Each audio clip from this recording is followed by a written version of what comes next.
Let's do what we gotta do. It's on us. Let's get it. Do not let up. It's Monday night. Yeah. You know what we gonna do? Monday night. It all comes down to Monday night. It all comes down to Monday.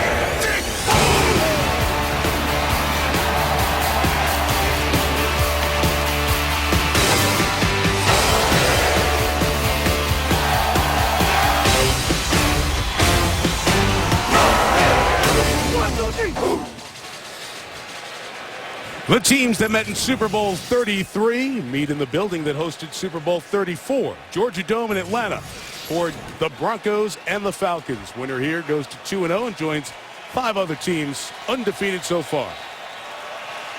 Let's go down to the sideline and say hello to Lisa Salters. Hey, Mike. Well, so many people are willing to declare that Peyton Manning is back. And as you said, he is just not ready to do that. Yes, he says he's very happy that he has a regular season game under his belt, but he says he will feel so much better after these first 2 weeks of the season are over, because then he will know what a home game feels like and he will know what a road game feels like. Manning says that he expects that tonight will be completely different than last week's game against Pittsburgh, because the Broncos are on the road and they have to deal with this crowd noise. He says every week is a new test for him. He's learning from week to week, not just what his teammates can do, but what he can do as well. Mike? Well, his coach is finding out very quickly what the presence of Peyton Manning means to his team. John Fox, the veteran coach, who had all that great run in Carolina, told us last night, Peyton, he raises all boats. That coach on the field stuff is legit. Mike Smith knows all about going head-to-head with John Fox. They did together in the NFC South.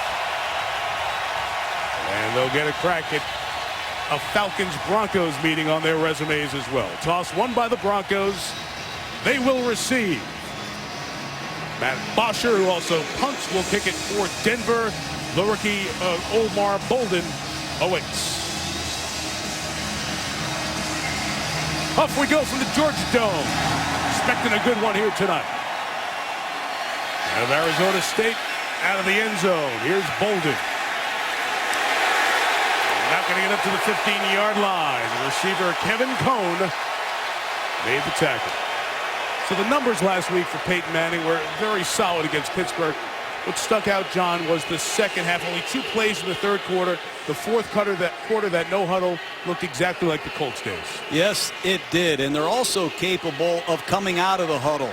And don't be surprised if you see a lot more of that tonight. Shifts, motions, different personnel groupings.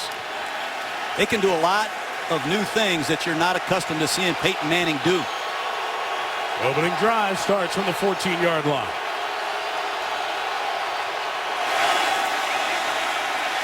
Manning, first throw is juggled by Demaryius Thomas. Is it scooped? It's incomplete. Ruled incomplete from the back. Sean Weatherspoon almost had the deflection and an early interception. And Manning right away trying to keep this team in a no-huddle look. And he's got 2 tight ends, 2 receivers. They're going to try to get Jacob Tamme the football against the new nickelback of the Atlanta Falcons, number 21, Christopher Owens. Keep an eye on that matchup tonight.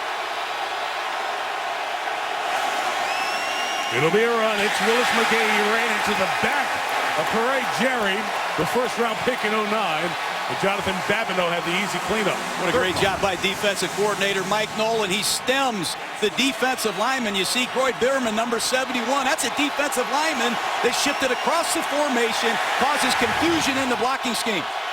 Third and long. Manning floats it. Intercepted. William Moore down the sideline with a convoy to the 1-yard line.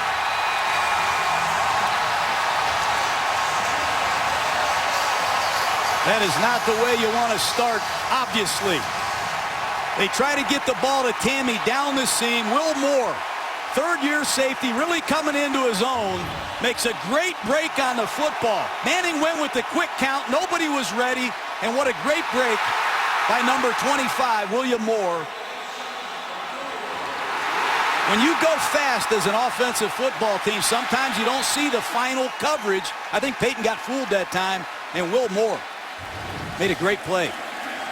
Moore had an interception last week against Kansas City. First time he has back-to-back games with INTs. This one of Manning will give Matt Ryan and the Atlanta offense the best possible field position to start their first drive. First and goal from the 1.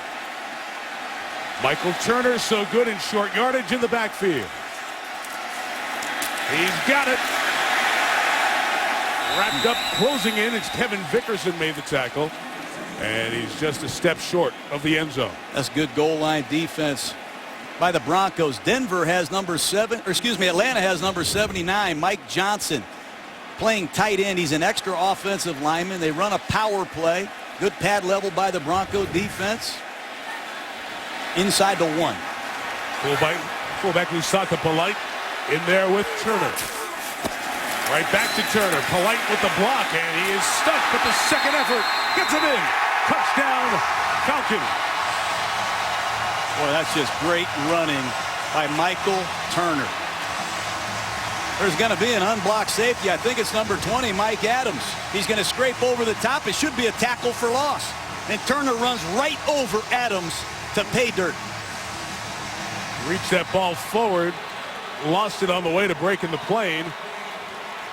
And every score does get review and confirmation. And they're blowing it ready for play for the extra point. Oh, no, they're going to stop it. At first, the referee started the play clock as ready for play, but now they're going to take an extra peek and wait for the buzz down that it's either a confirmed touchdown. That little pager tells you it's confirmed or you need to come look at it. The previous play is under review. And our referee, Robert Dalton, will get a look at it via replay. Take a peek during the timeout, see if Atlanta has scored a minute 24 into the game.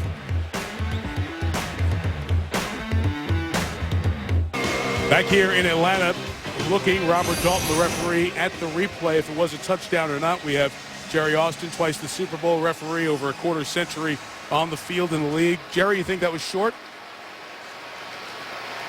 Jerry tells us he does think it was short. Lost the ball. Okay.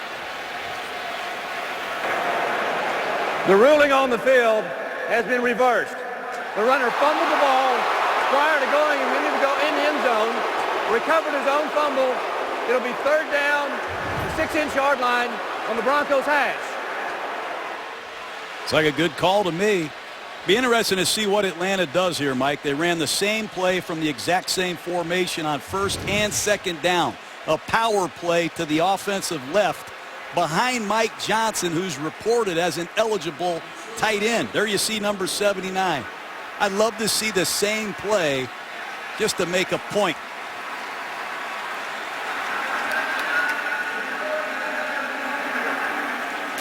So we get the clock reset to the proper spot. And Mike Smith's team inches away from a touchdown off that Manning turnover on the third play. This time Polite goes to the right of Michael Turner. And Turner pushes across the goal line.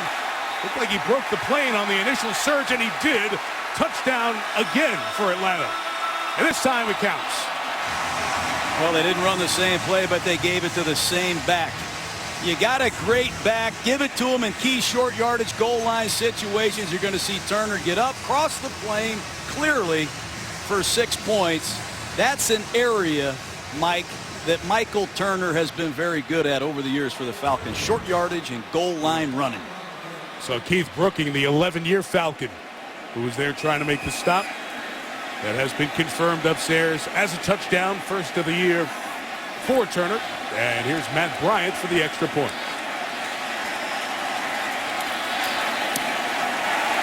Just a minute 40 in.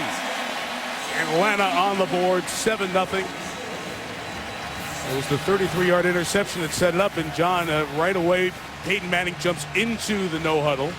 And the disguise of the defense for Atlanta gets the job done and turns Manning over. Well, that's going to be a big part of this game. Mike Nolan, Mike Smith trying to confuse Peyton Manning. Don't let him know what the coverage is. On the interception, Manning goes quick. And I don't think that he thinks anybody's going to be covering Tammy down the seam. But take a look at Will Moore, number 25. Bolt back to his landmark. They're going to end up in a 4-deep zone. Manning never saw William Moore and never expected him to get to that landmark. And that's what happens when you play for Mike Nolan, the defensive coordinator of the Falcons. A lot of pre-snap disguises. Look for Peyton Manning now to slow the tempo down. That quick tempo, get up and snap it, backfired on him that time. Trust me, Manning will have an answer. But what a great start for the Atlanta Falcon defense. That's just what they wanted to do. Was that pre-snap disguise, or was that a team trying to communicate and a little late in their communication? Well, they had no idea Peyton was going to snap it that quick. They got caught before they could even get lined up. Peyton didn't think Will Moore was ever going to get in position to make that play. So they got caught, but they got lucky. There's a big part of luck there, if you ask me. Omar Bolden back again. You see his numbers as a Sun Devil. And he'll take it from 3 yards deep.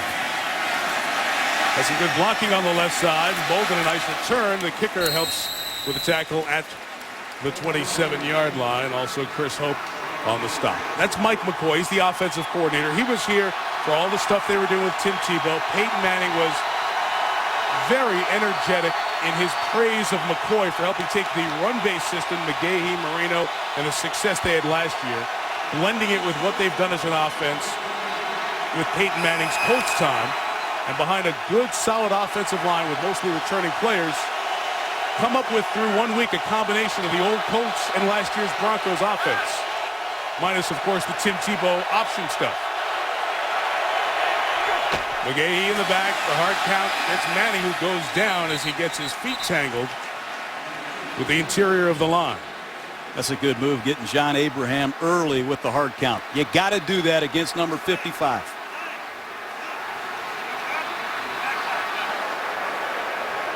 Offside, 55 of the defense. In the neutral zone at the snap. 5-yard penalty. Repeat, first down. And I expect to see Abraham line up over there against Orlando Franklin on the right side as much as possible tonight. Great way to slow him down. Abraham has been a huge sack guy during his days with the Jets and then here with Atlanta. You see a lot of nickel means you can see a player. John is very high on 56, Sean Weatherspoon, 54, Stephen Nicholas. The two linebackers. They lost Brent Grimes, a terrific corner, with an Achilles injury last week. Manning's pass complete. Brandon Stokely, old slot machine. They were teammates with the Colts for many years. Gets Denver its first down of the night. That's the matchup they're going to look at all night. Christopher Owens thrust into the lineup tonight because Brent Grimes was hurt last week. Terrible Achilles injury. The confusion, Manning just goes down to avoid an issue. And a loss of a yard, and that's the communication we talk about with these players in week 2 and first week on the road. That's what Peyton Manning's talking about. You got to handle the noise. You got to hear the calls. I know you have all these code words and different plays and meanings, but you got to be on the same page. That's 2 bad plays so far in this no-huddle offense.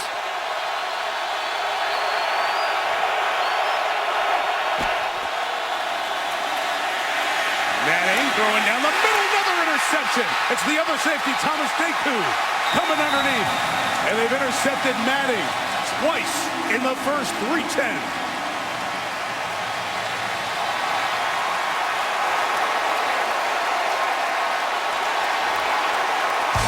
It's their 3rd year as the starting safety tandem. William Moore has a pick. Now Thomas Deku intercepting Manning. 7, a Sunday night game at San Diego. Peyton Manning was intercepted 3 times in the first quarter. Here tonight in Atlanta, less than 3:15 into this game, and he's been intercepted twice. Both safeties have gotten him. William Moore, Thomas Deku. Great field position for Matt Ryan and the Falcons at the 43.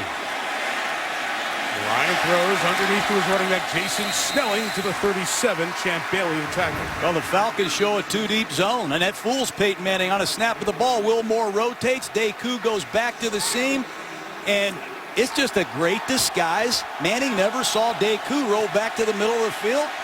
Easy pickings.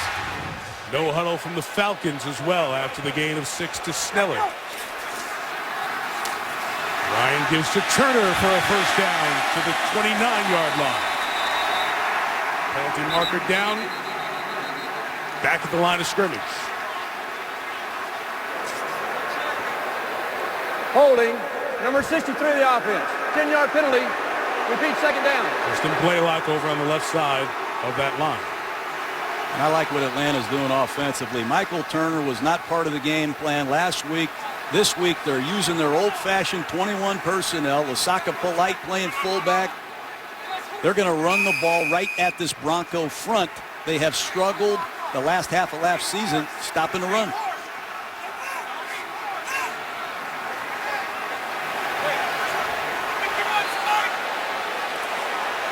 Penalty sends it back to 2nd and 14. It's a 5-man rush. Tony Gonzalez, the future Hall of Famer. First down for the Falcons with a flag coming in as Gonzalez is brought down at the 32.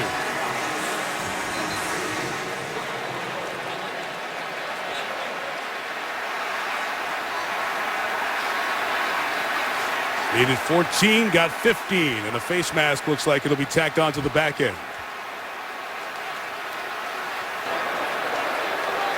Personal foul, face mask. Number 26 of the defense. 15 yards from into the run. First down. It's the safety, Raheem Moore.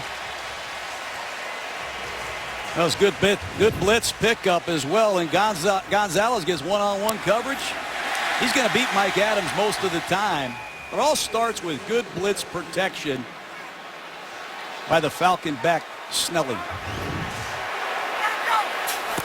And right back in the red zone. Ryan gets it quickly to Julio Jones, and all over him was Tracy Porter, who had a pick 6 to cinch the game last week. So Matt Ryan, the number 3 pick in the 08 draft, outstanding start to his season. And really, John, you look at his numbers over his first 4 full years. He and Joe Flacco came in at the same time. Similar success. Flacco has won playoff games. Ryan hasn't. Can't pin that all on the quarterback.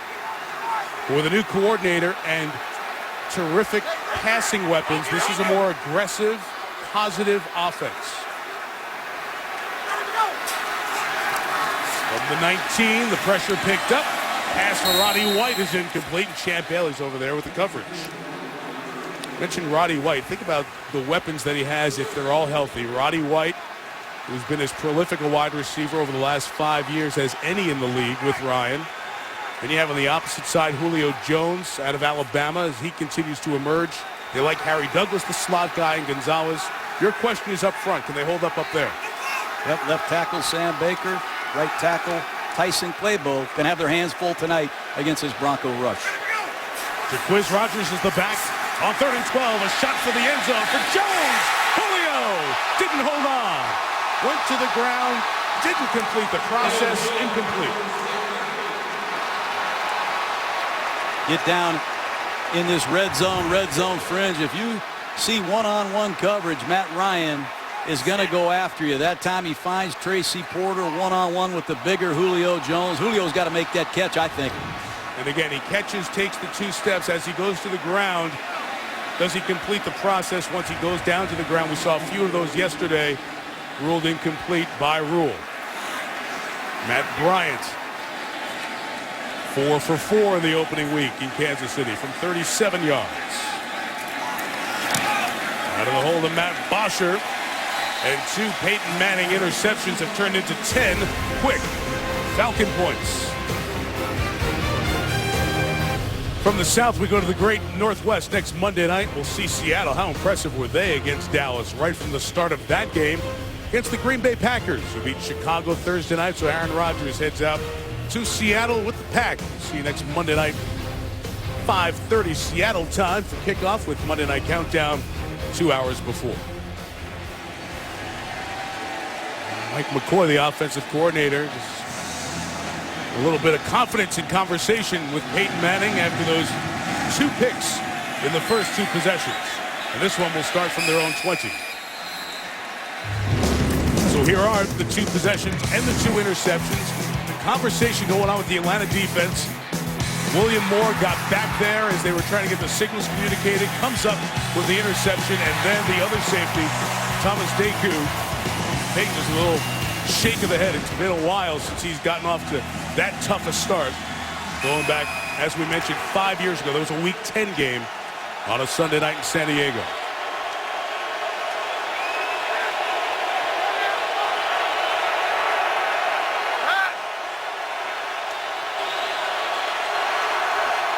Start from the 20 with a couple of tight ends. McGahee looking right, and Moore is right there. No gain. Well, if you're going to beat a great quarterback, you better create some confusion. And so far, Atlanta's moving all over the place. Look at these Falcons jumping all over the place. And watch Will Moore on the right side of your screen. Unblocked. Mike Nolan has these Falcons flying around, all 11 of them. And Denver can't sort them out.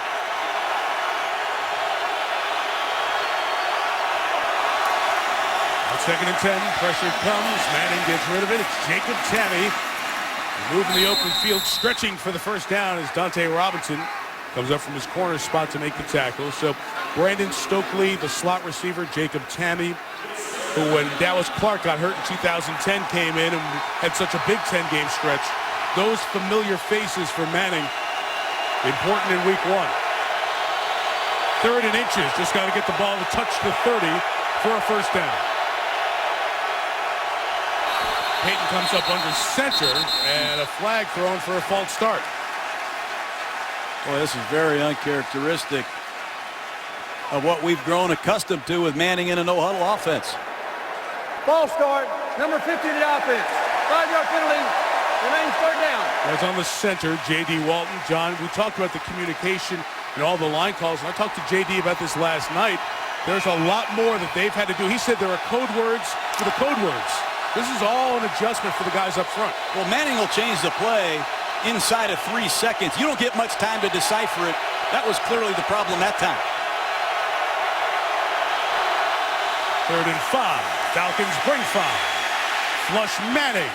Pass is ruled a catch by Stokely just over the 30 for a first down.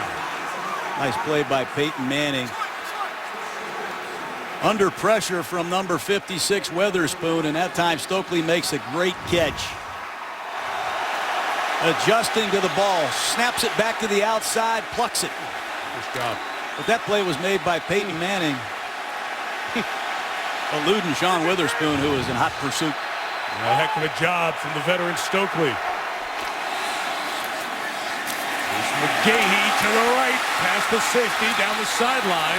As he got the step on William Moore, and Willis McGahee gains 15 yards. So last year when the Broncos were the best running attack in the NFL, McGahee had a very good season, almost 1,200 yards, as Asante Samuel is injured behind the play for Atlanta.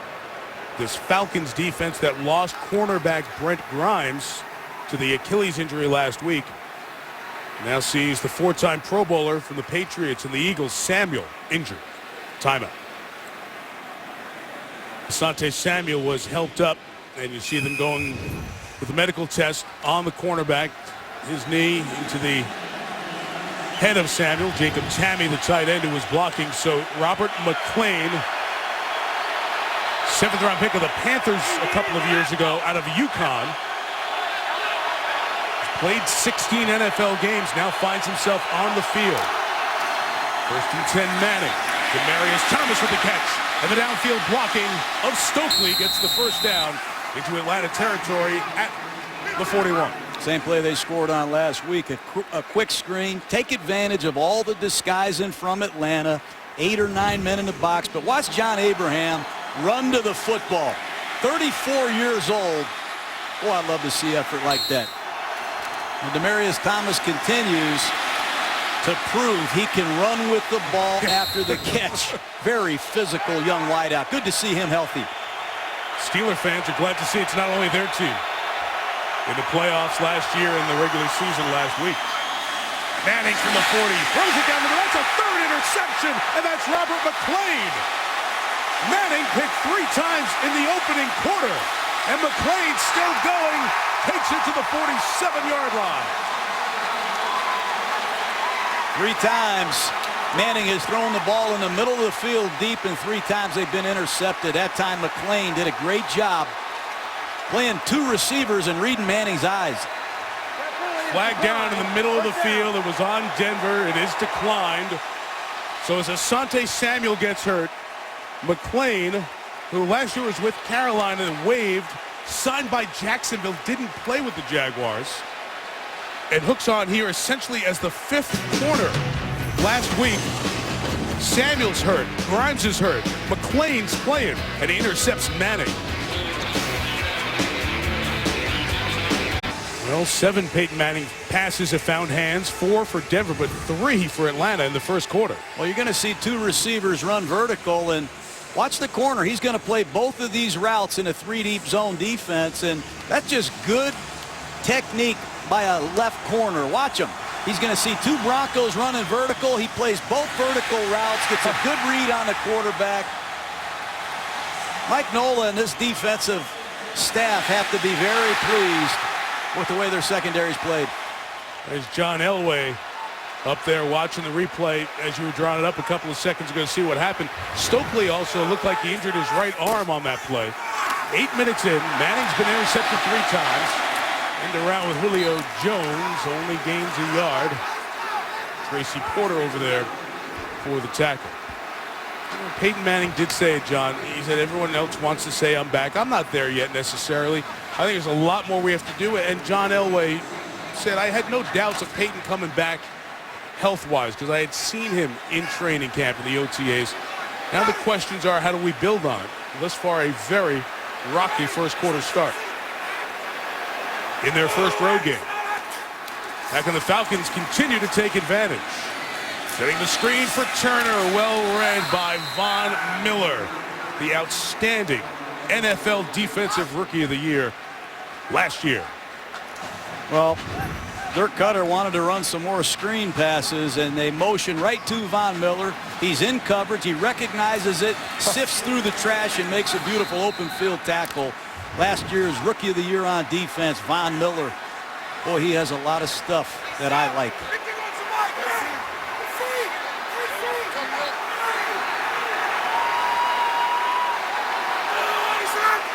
On 39, pressure up the middle on Ryan.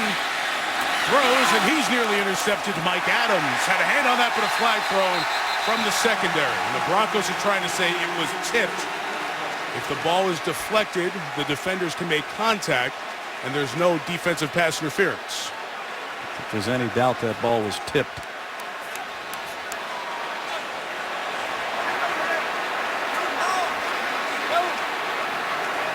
Full blitz that time by the Denver Broncos. They got pressure on Ryan. Threw it quicker than he wanted to. The ball's tipped. And you have the contact coming almost simultaneously with the tip. You saw those Bronco coaches come onto that near hash. It was tipped. Defensive pass interference on Denver. Spot foul, automatic first down. And John Fox in disbelief saying that the ball was tipped. The coaches were given a heads up by the league office to temper how they work these current officials who are in their second regular season week replacing the regular officials. John's trying to plea and say it was before the deflection. The tip came before the contact happened, which would erase the penalty. A deflected ball and a tip there could be challenged by the coach. It's often to see if it was tipped at the line of scrimmage. But the Falcons have it, first down at 38. Now John Fox does throw the challenge flag.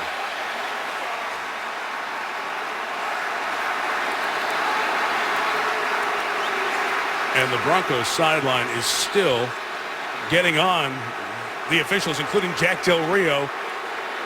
9 years head coach in Jacksonville, now is the defensive coordinator here in Denver after he was fired by the Jaguars.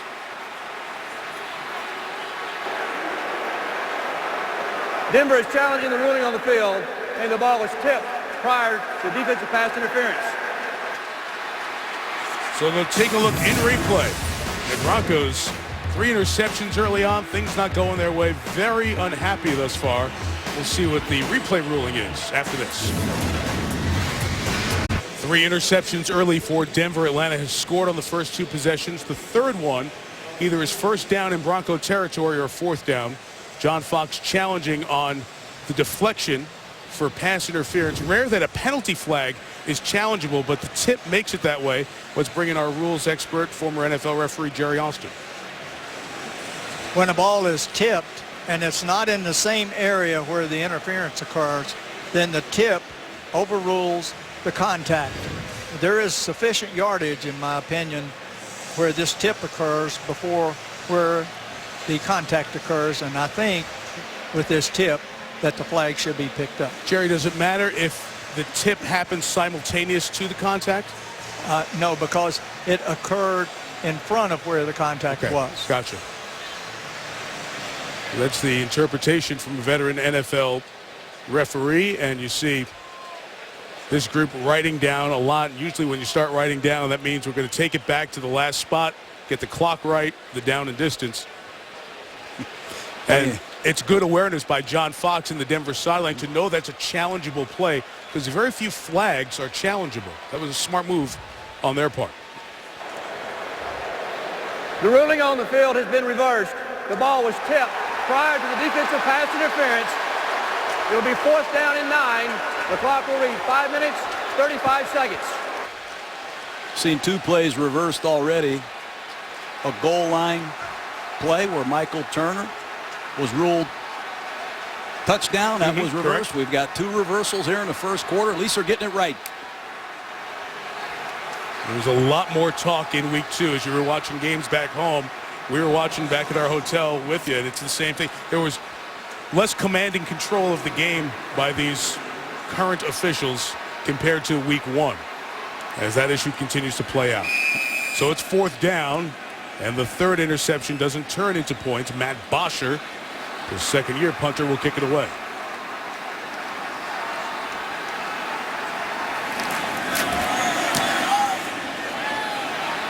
End over end, trying to make it tough to catch.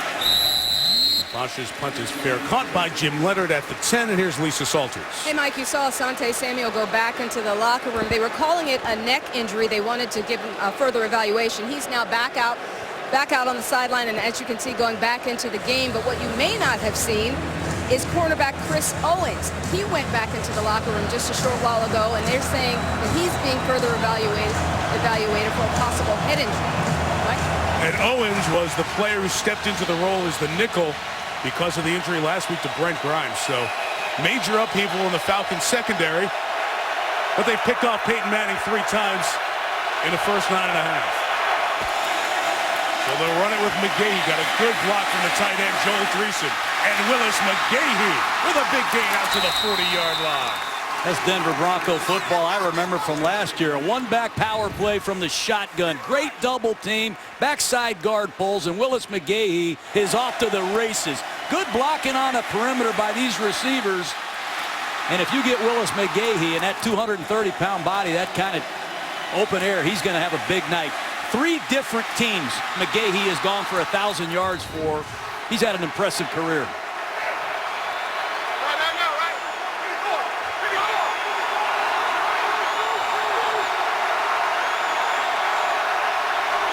Sean Marino now the back for the Broncos, and the former Georgia Bulldog is stopped in the backfield by Stephen Nicholas. Led the Falcons in tackles, had a dozen in KC last week.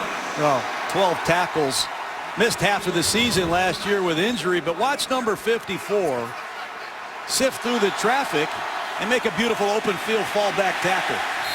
Like Nicholas, he can play in base, he can play in nickel, he can play anywhere. Mentioned Brandon Stokely looked a bit shaken up after that last interception. He's back in the game in the slot. 2nd and 12, Manning to throw. Caught, good fingertip grab by the tight end Joel Dreesen. John, tight end so important in this offense, and Dreesen was good in the Houston system. Well, Dreesen caught about 90 passes his last 3 seasons. He's the one tight end that can do it all for the Colts. He can run routes, he can pass protect and run block. And just when I say that, they take him off the field. But a big 3rd down and 5 here. And keep an eye on number 29, Dominic Franks. He's playing a nickel position. He's the 3rd string nickel corner for the Atlanta Falcons. A lot of injuries at that position. Manning 3rd and 5, heading that way. Jacob Tamme upended. Shy of the first down by a yard as Asante Samuel injured on the last drive, comes back, puts his head in there and makes a play. Good play. They motion to a bunch formation. They have him outflanked. And Asante Samuel, after injuring his neck, shows a lot of guts. You got to love that about Asante Samuel. He's brought a lot of swagger to this Falcon football team. He can still play. That's a lot of courage after hurting your neck earlier, coming back and making that kind of play. There's a knee and a thigh from Tammy that injured him. And he goes and gets Tammy this time to bring him down. Britton Colquitt, the famous hunting brothers and family. Dad, his uncle, his brother, all NFL punters. Fair caught by Franks. Back at the 10-yard line. 39-yard punt with no return.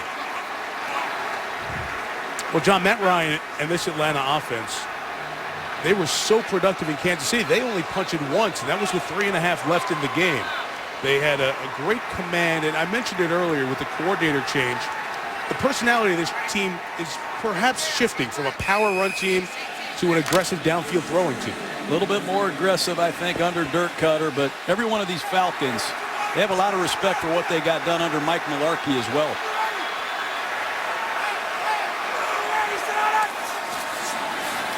Michael Turner bottled up in the backfield. Good penetration by Robert Ayers helped force that to just a yard game. Is it easier for Matt Ryan this year at the line of scrimmage? I think it is simplified a little bit. Nothing's easy about doing what Matt's doing. But last year under Mike Mularkey, he'd get in this no-huddle offense. He'd have packages of 12 to 15 plays. That's very, very hard and mentally exhausting for a quarterback. I think Dirk Cutter has simplified it. He's got 3 or 4 play packages. He doesn't have to grind as much as he has in the past mentally. Back to Turner. He's going left. The pulling guard, Garrett Reynolds, gave him the block. A couple of yards shy of the first down. Be 3rd and 3. Well, I remember Michael Turner standing next to him the first time I saw him.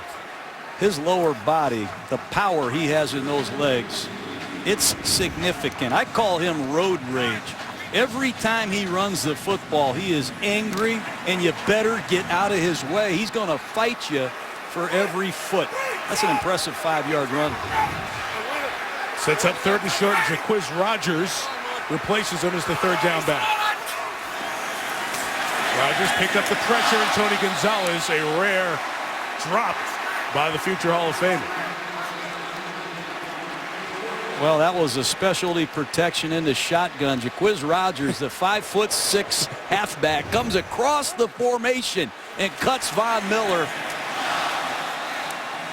Very uncommon that you see that from Tony Gonzalez on 3rd down. Nice pickup by the young back.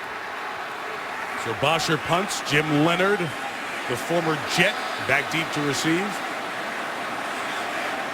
Signed late in camp. Very dependable. Catches it in just 6-7 yards. Usually not a threat to bring it all the way home on a punt return. But a fair catch it here. Just a 38-yard kick will give Manning and the Broncos good field position with 1:23 to go in the opening quarter.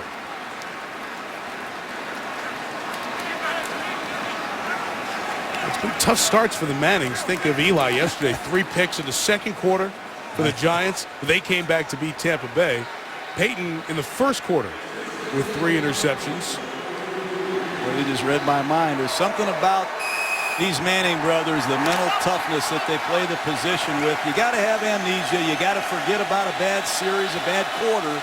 And I'm sure Peyton Manning is wired in right now. It's been 11 years since a quarterback threw 4 picks in 1 quarter. And it was Tom Brady back in 2001 against the Broncos. McGahee to the left. Only a gain of about 2 yards on that run. William Moore, these safeties are doing a very nice job of being active. Well, there's 11 Atlanta Falcons within 6 yards of the line of scrimmage. Mike Nolan is doing everything he can to show as much pressure to Peyton Manning as he can, and then they're rolling into different coverages and different looks. They backed off here a little bit this time. The receiver shotgun run with McGahee for the first down. John, that's the simple explanation of the brains of Peyton Manning. We spread you out. You've got nickel personnel out there. Well, we can run with McGahee and our good old line. Yeah, you got a lot of defensive linemen stemming. You got everybody in two-point stances. Hand the ball to Willis McGahee behind this big offensive line. This left side, Clady, Beatles, they're as good as there is in the AFC. And I like this center, J.D. Walton. Noshawn Moreno now at the back. Coming off a right ACL injury, he lost the football. Bottom of the pile.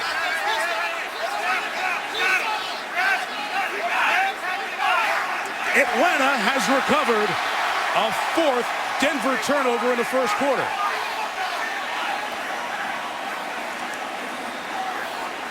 Now, the Broncos have come out of the pile with the ball. The initial signal clearly given by one of the officials was that the ball belonged to Atlanta. It was Stephen Nicholas knocking it out of the hands of Moreno.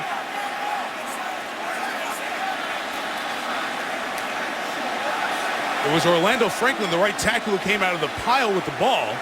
But there's some altercation going on at the 40-yard line as one of the Falcons right in the middle of things, and John Fox, the head coach, pushing Asante Samuel away.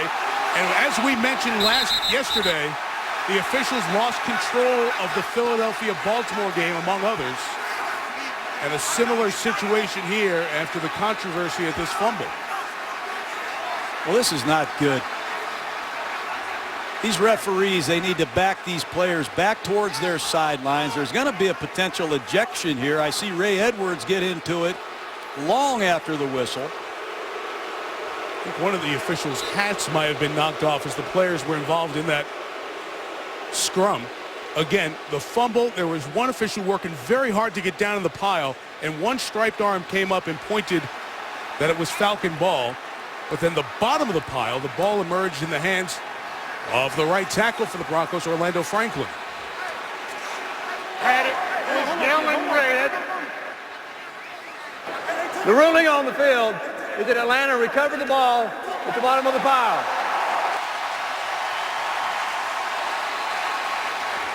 He makes that clear statement before the penalty gets administered. And the Broncos players, a lot of them are out there crowding around the officials. Here's Asante Samuel right in the middle of this when it started to get away. It bumps into Zane Beatles. And John Fox and other people trying to get in the middle of that. And that's where the second part of this post-fumble scrum went on. It's taken a long time to organize justice here. Ray Edwards was the one who also got involved there. These Bronco players are still mad because they feel like we came out of the pile with the ball. We also have a dead ball, personal foul, number 93, red. After the penalty, it'll be first down. It's the Ray Edwards flag we talked about as one was thrown for his pushing and shoving.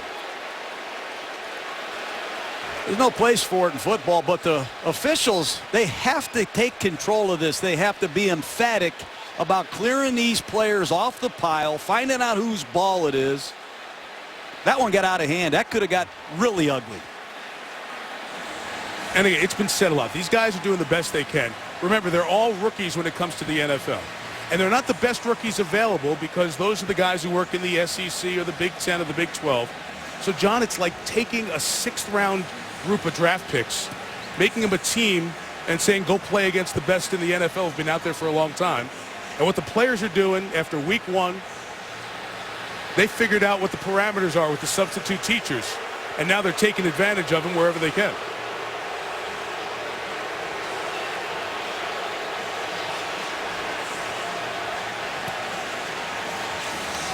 And let's not lose in the subcontext of all this, the big story that the Broncos have turned it over now 4 times in this first quarter, 3 Manning interceptions, and that fumble by Noshawn Moreno.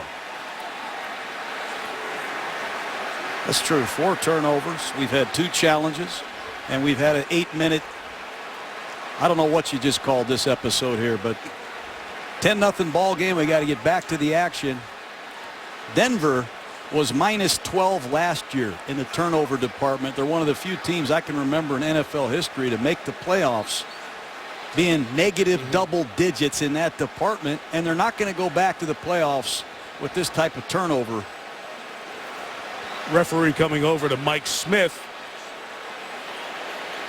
Explanation over to the Falcons head coach. Once again, if you're wondering, can you go back to replay and check? And we've talked about this very often. You can only determine if it's a fumble and is there a clear recovery, like in the open field, and award the ball to a team. In a scrum like that, you can't go back to replay and determine who has the ball, because often it changes hands at the bottom of the scrum and we see a guy come out and point. So you can't go back to replay to say who recovered it first time around.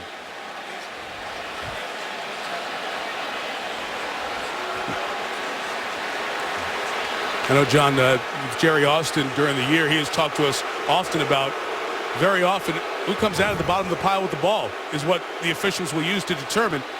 And as they're down there, you see Franklin of the Broncos still digging in there and coming off the end of the pile with the ball. But that was after they had pointed the other way and said Atlanta ball.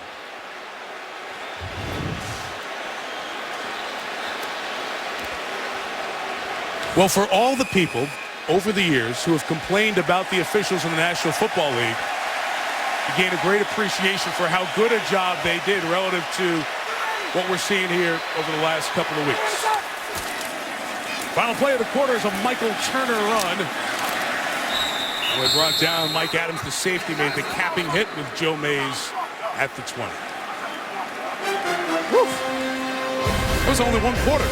10-0 Falcons on Monday Night Football.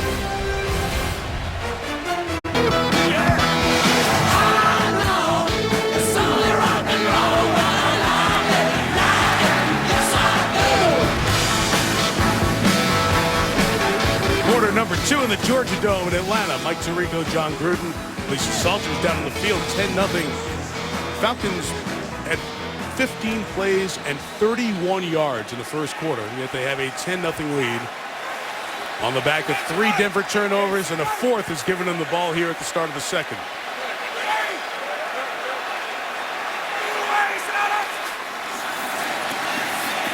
And Ryan throws through the hands of Julio Jones. They were looking at his hand earlier after he dropped one going to the ground in the end zone. That first quarter took nearly an hour.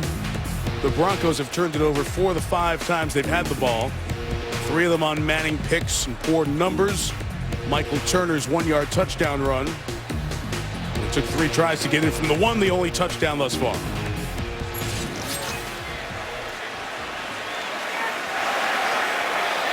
Third and 7. 5 DBs for the Broncos. Matt Ryan in trouble, taken off. Slides, and it's where he started the slide, which is a yard shy of the first down, and a flag is thrown. Atlanta players and fans want the flag for a late hit as Ryan went down on the slide, and Joe Mays came piling in.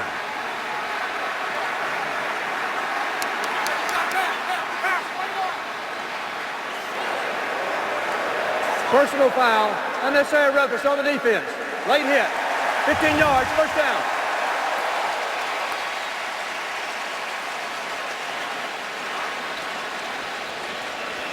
Super slow-mo, it looks less impactful. Once he slides, you can't go back down after him, especially end up hitting him in the head. We saw John Wendling of Detroit last night in a similar situation with Alex Smith. A slide, quarterback going feet forward, and the forearm to the head. There's a flag. And a drive stays alive for Atlanta.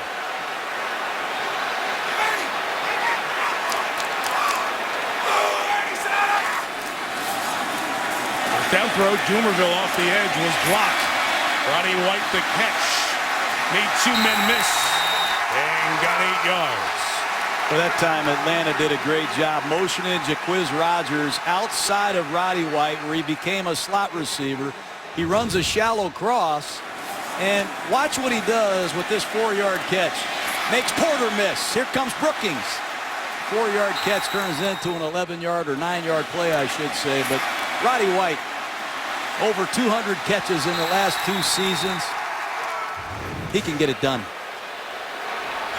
Boy, he and Ryan have been so good since Matt was drafted here in Atlanta. On first down, Ryan scrambling, throwing towards White, the sideline, ruled a catch.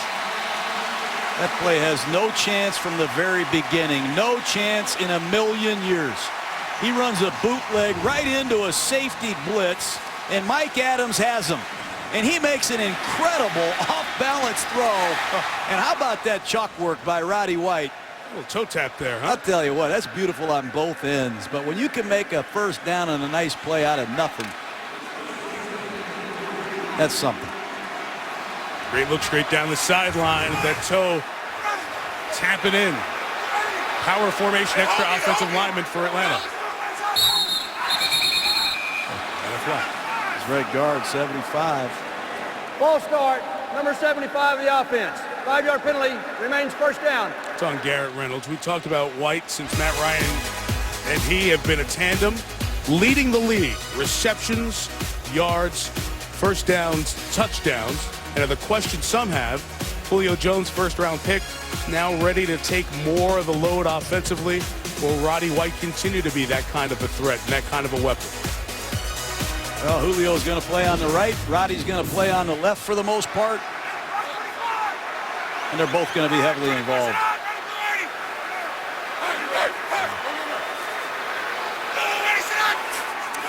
First and 15 for Ryan. After the penalty, through the hands of Gonzalez, and almost a Raheem Moore touchdown. He had nobody in between.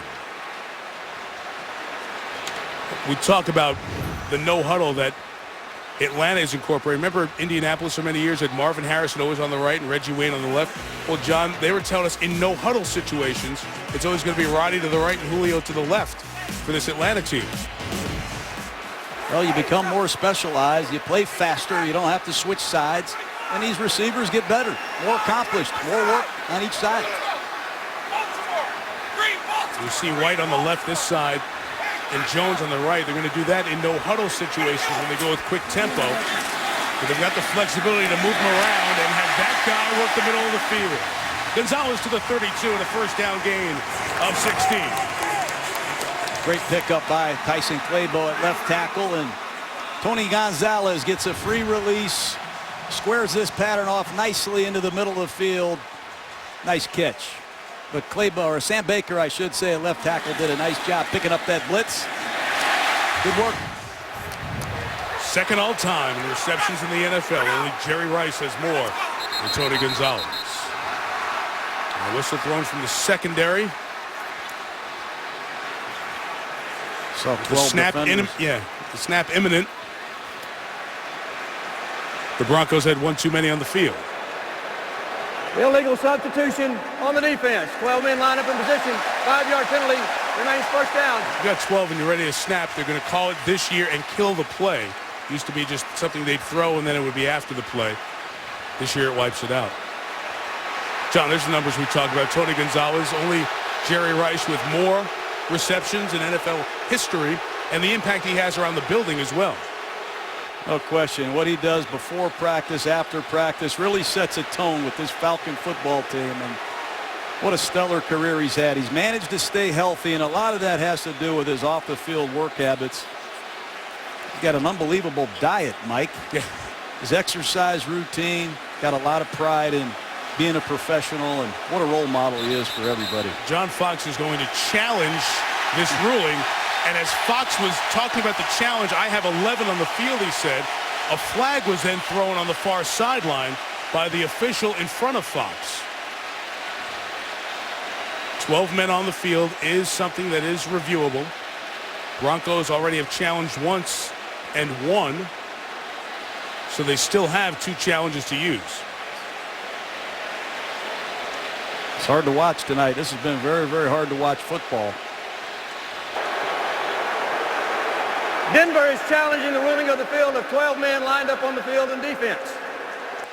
And John Fox wants to know, you're going to pick up that other flag as well, which we don't know yet what it's been thrown for. Sloppy start to this one. The coverage this Monday night from Atlanta is brought to you by DirecTV. Maybe things are smoother up there. Honestly, it's embarrassing. The command and control of this game is gone. And the officials are trying, but they can't do it. And John Fox was ripping the official on his side, and that's why the flag was thrown. It was ruled 12 men. The He ruling challenged. on the field has been confirmed. There were 12 men lined up in the defensive formation. Denver is charged a challenge and their first timeout. Here is the look. There are the numbers. There were 12. Now, right before this, there was a sub that took place. One guy came off, one guy came on. John Fox is incredulous that it was called. He was sure they had 11, but there's the video evidence. And because it was a second challenge and they didn't get it right, that means Denver's out of challenges for the rest of the game. So on a night where you don't trust any flag that's thrown, if you want to challenge the administration of a foul here or one of those other plays, you don't have a challenge left.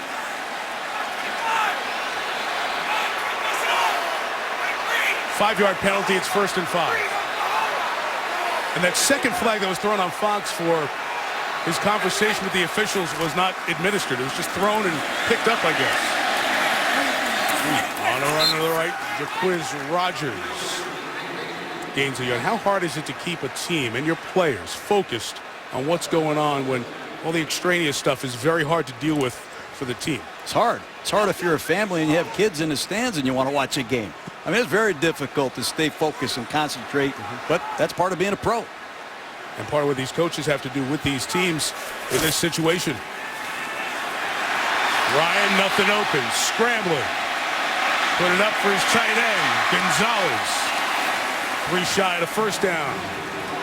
Von Miller's pressure.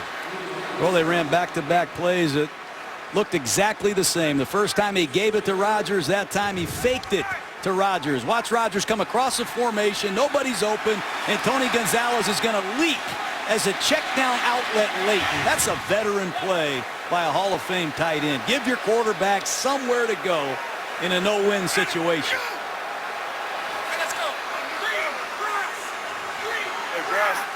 So it's 3rd and 2. Ryan keeps it at the line of scrimmage and adjusts the play. It'll be a handoff to Jaquiz Rogers. And it was snuffed out. And it'll bring up 4th down as Von Miller got there first, and then Champ Bailey came in for the tackle. Boy, they do a great job diagnosing this play. It's going to be a crazy shotgun run with left guard Blaylock pulling. And Woodyard did a nice job. Number 24, the 11-time Pro Bowl corner, stung off the edge. Big tackle. That was a huge stop for the Broncos. Boy, did they need that. Guy used to kick for you in Tampa, John, Matt Bryant. Good from 42, now from 37.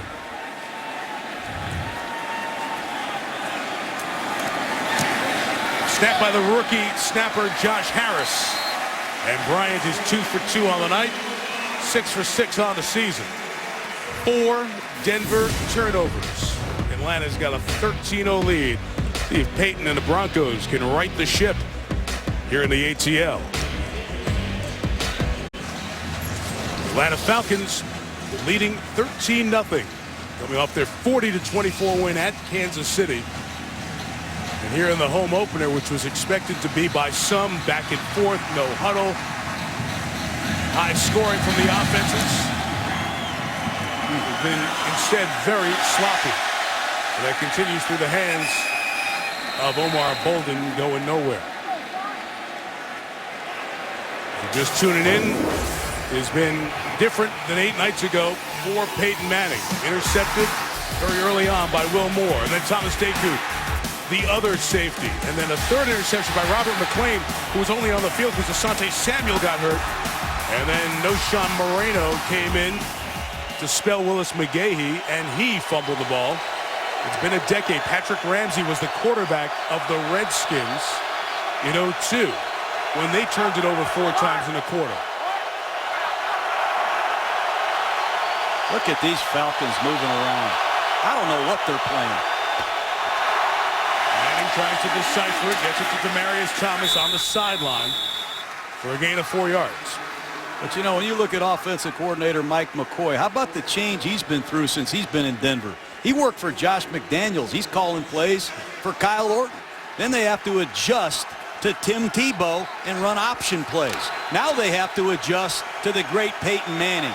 This is going to be a work in progress for Denver. I hate to break it to anybody, but it's not all going to be pretty early in the season. Shotgun run with McGahee. Good job holding on as Vance Walker was trying to pull it away from him. When I go back to Peyton Manning, he told us last night, Mike, he said, don't get excited about what happened last week in Pittsburgh. I'm not 100%. I've got a little rust on me. We got a long way to go. We have to temper what happened in that Steeler game. But Peyton Manning's going to try everything tonight to get back in this game. One score, and Denver's right back in this football game.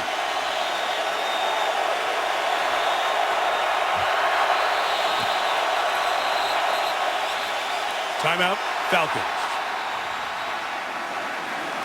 3rd and 2 coming up when we come back. Matt Ryan and the Falcons played Indianapolis last year, but of course Peyton Manning didn't play. So this is the first chance he's had to go up against the future Hall of Famer. And he said, yeah, we're not on the field at the same time, but you love it. Love to see where you stack up. So far it's been the Manning mistakes that have helped Ryan's team up 13-0. 3rd and 2 for Denver. And crowd in the front there as McGahee looks for space, and there's none there. Troy Bierman made the second hit, but Vance Walker's penetration got it all started. And the penalty marker has been thrown. Manny Ramirez, the right guard, 65, on a backside cutoff, got caught.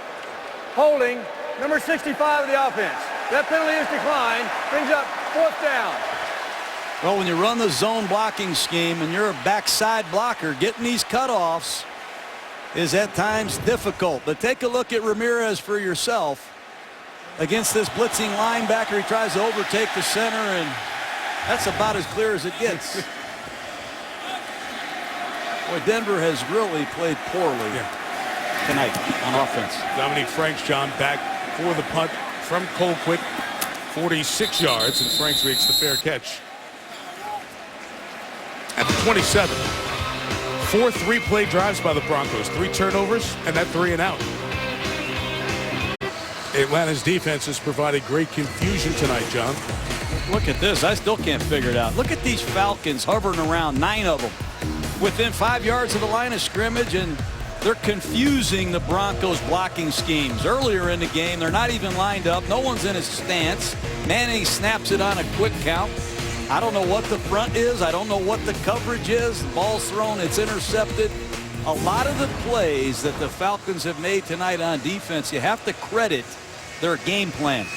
They've disguised, they've fooled the Denver Broncos, and it's driving Peyton Manning crazy. Turnover ratio, low penalties. Every coach strives for it. Mike Smith has had it in his 4 years. That's why the record has been so good. As Matt Ryan takes over from the 27, Michael Turner just keeps those choppy steps, his feet going. Gets 3 to the 30-yard line. Wesley Woodyard and Joe Mays bring down Turner. NFC best last year, John, in his rushing yards, 1340. And really, every year since he came over from San Diego, he's been productive. That injury season kept him under 1,000 yards. Heck of a back.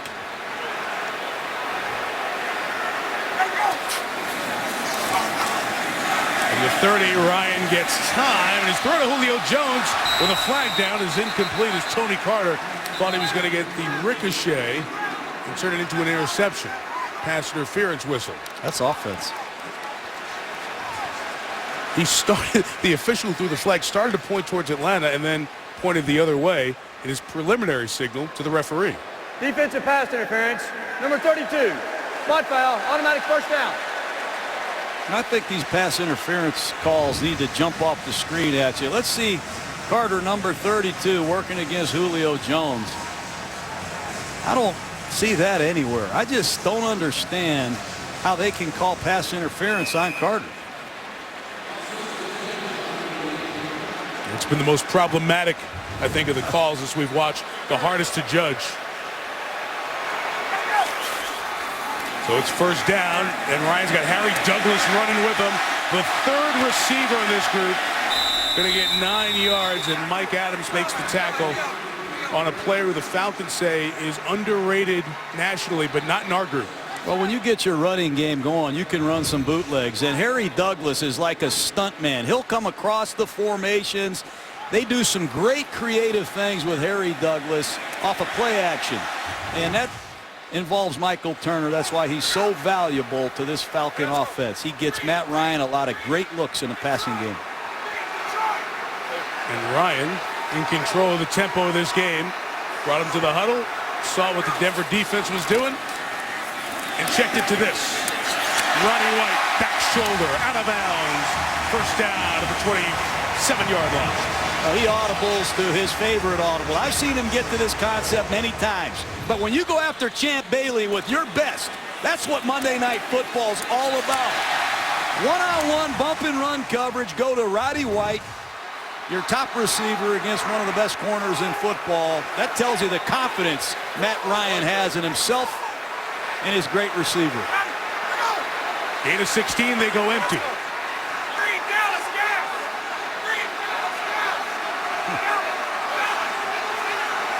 You're at home, so you can hear the call, Roddy White, as you walk in closer. Ryan going middle to Gonzalez. John, right now, he looks like Peyton Manning in the old Colt offense. And Gonzalez looks like he's a Kansas City Chief in 1999. Watch this stick route. He ran the quick out early in the football game. Now he sticks to the outside, breaks back to the inside.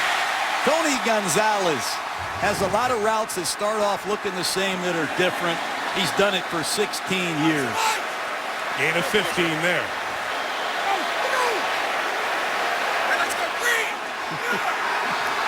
What do you call this? Reading the mail? He's reading the mail of the Broncos. Watch out for a quick trap play to Turner. There he goes, Michael Turner running left. Nice job to come up by Raheem Moore, the safety, and limit the gain to a yard and a half. Yeah, these veteran quarterbacks, they try to smell out two deep safeties. And when he sees a six-man box, it's just a matter of what run does Matt Ryan want to get to. That time he runs the ball right at Wesley Woodard on a draw play. Ryan making sure the Falcons are getting great looks tonight. 2nd and 9.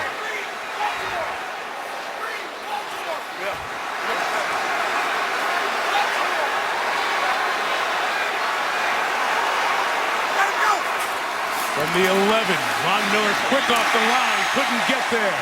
First down, Harry Douglas to the 2. You know, Matt Ryan's got a quick release. That's where the similarities between Peyton Manning occur. Watch what Von Miller does, the Tyson Clay ball, but it doesn't matter. Ball's gone. And here comes Mike Johnson, the eligible offensive tackle, playing tight end. This is their heavy scheme on offense. Number 79 playing tight end at the top of the screen. First and goal from the 1.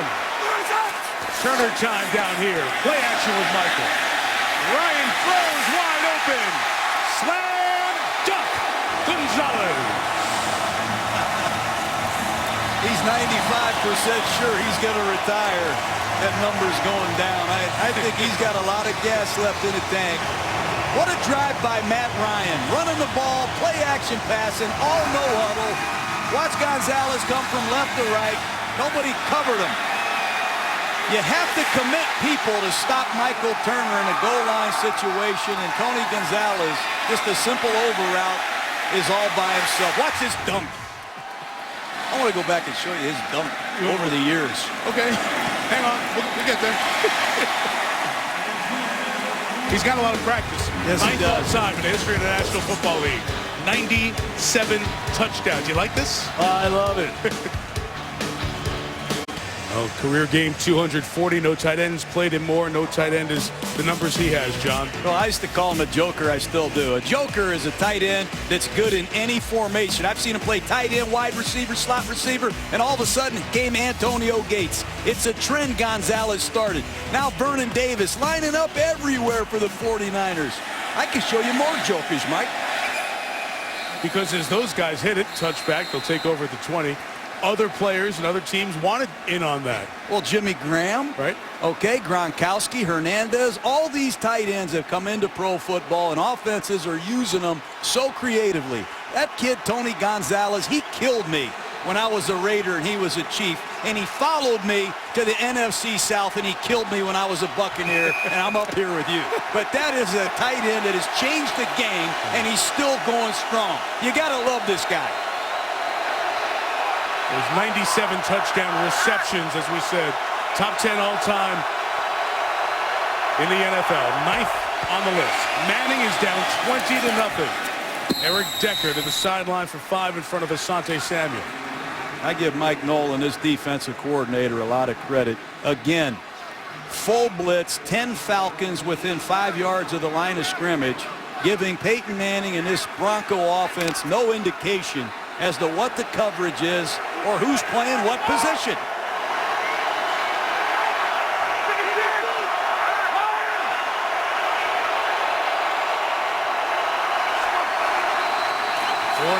In the half, Manning gets a first down with Eric Decker, who's propelled out to the 43-yard line after the Thomas Deku hit. And Decker out of Minnesota led this team in receptions last year with only 44. And here comes the Colts back, or excuse me, the Broncos back to their no huddle, trying to calm this Falcon defense down.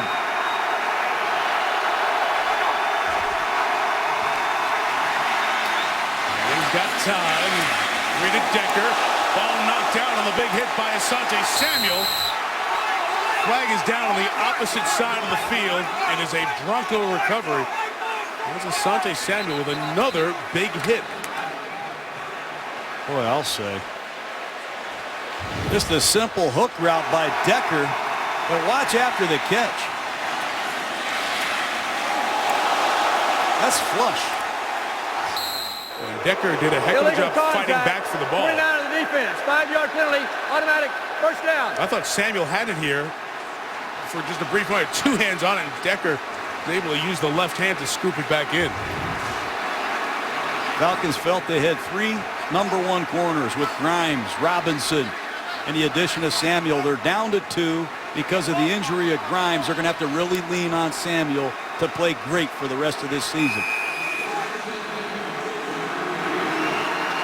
The penalty on the far side for illegal contact away from the Samuel play.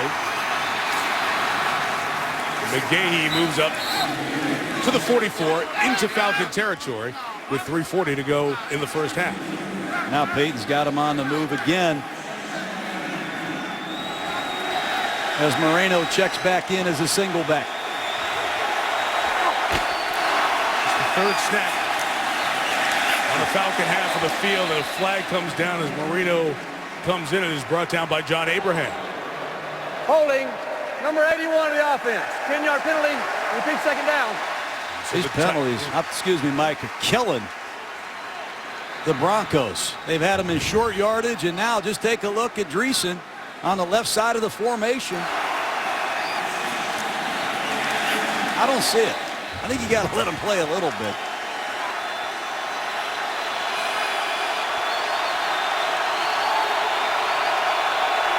Second and 13. Manning on the run. Arm looks strong enough there to Decker. He's shy of the first down. Good movement in the pocket by Manning.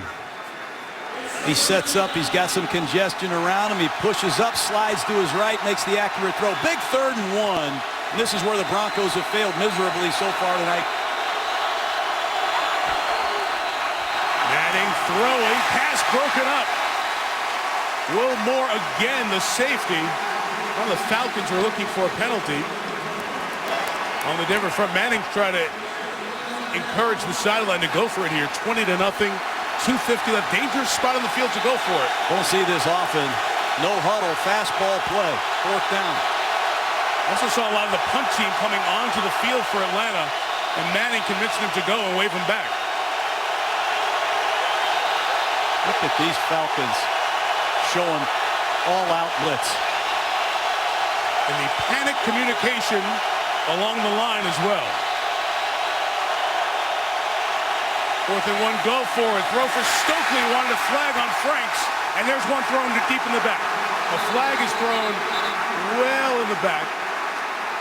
You'll see Stokely's left arm as he's reaching for the ball. Was it pulled back? It looked like it lined.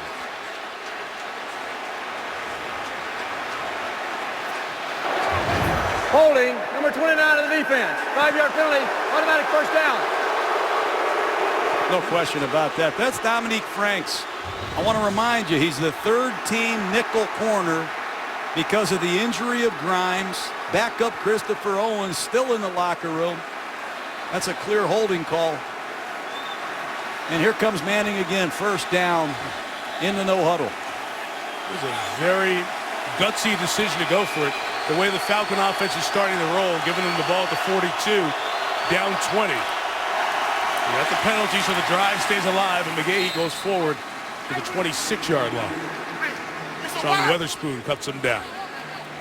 The faster the Broncos play, the more they limit what Atlanta can do defensively. The right tackle, Orlando Franklin, John, stunned for the moment on a knee.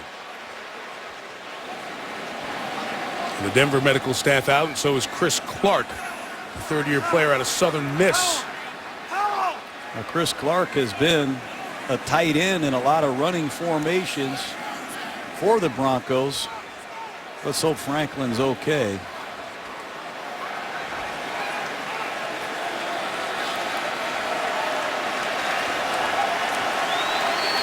So with the no huddle and the noise and the communication, here goes Chris Clark thrown into it. They put a tight end over on his side here. And run that way with McGahee for the first down at the 21 as we'll get close to the 2-minute warning. Manning continuing to run this one-back power play with Zane Beadles, their left guard, pulling. They're getting after Atlanta with some of these inside shotgun power plays. See if they sneak one in before the 2. Nope. They'll hold on, and we hit the 2-minute warning. Denver trying to climb back in the game, where they've turned it over 4 times and are down 20-0. I cannot do that to y'all, man. You good? Hey, We good. I cannot do that. we're going to go out there and we're going to score next drive, right? I'm my team. Some of the behind-the-scenes from during the week. Sunday soundtracks coming up on the Toyota Halftime Show. Chris Berman, Chris Mortensen, Adam Schefter. Also the news on Jonathan Vilma's meeting with Roger Goodell, the NFL commissioner in New York, and Morton Adam have the injury updates. Bad news for the Redskins off their loss in St. Louis. 2 players done for the year. Details coming up. Toyota Halftime Show. Ed Werder with some outstanding reporting in New York today on that Vilma meeting. And Adam and Mort as well with some documents that shed more light on the story. Find out the latest on the bounty situation at halftime. All challenges happen upstairs automatically. Last 2 minutes. Broncos trying to drive for a score. Manning end zone. Demaryius Thomas didn't hold on as he went to the ground. What a play by William Moore. And another flag in the backfield. Might have got a holding call on Greason. Number 78 offense, 10-yard penalty, repeat first down. Used to call this pattern Dino double in. It's a post corner post route. Watch this pattern by Thomas. He beats Robinson clean, but out of nowhere comes Will Moore. That's big time safety play by number 25, Will Moore. Legal, vicious, and outstanding by the young safety out of Missouri. Great route by Thomas, and another costly Bronco penalty. Exciting play on the back end. A moot point because of that flag on Denver. It's 6th tonight. 1st and 20. McGahee got around Stephen Nicholas. Nice move by the veteran. And McGahee gets to the 22-yard line. So that's all the penalty yardage back. I love Stephen Nicholas. He missed that tackle, but watch what happens, Mike. He doesn't stay on the ground and complain. He gets up like the ground is a hot stove, and he chases Willis McGahee down. That type of effort is contagious, and they missed Nicholas late last year when he got hurt. What an effort play. Lance Ball is the running back for Denver. On 2nd and 10. Manning. Greason underneath. 2 yards shy of the first down. Here comes third down with a minute remaining in the half. A little surprised Denver doesn't huddle and get to a real good short yardage play. They've struggled converting in these short yardage situations. They only have one back. And it's Lance Ball turning up inside. First down to the 9. See if Denver uses its timeout. They've got 2 here. 40 seconds up. Peyton's going to keep him out there. Keep Matt Ryan on the bench for the rest of the half. Manning has a great feel for the game, Mike. He has a feeling right now he's got Atlanta reeling. He's trying to get something positive before the half. Manning looking end zone. Stokely goes up to challenge for it, and it's incomplete. Dante Robinson in coverage. Boy, Peyton got away with one there. A little bit late to the outside. Just a little old combination you've seen for years with Indianapolis, but Dante Robinson is in perfect position. I think Peyton got away with one there.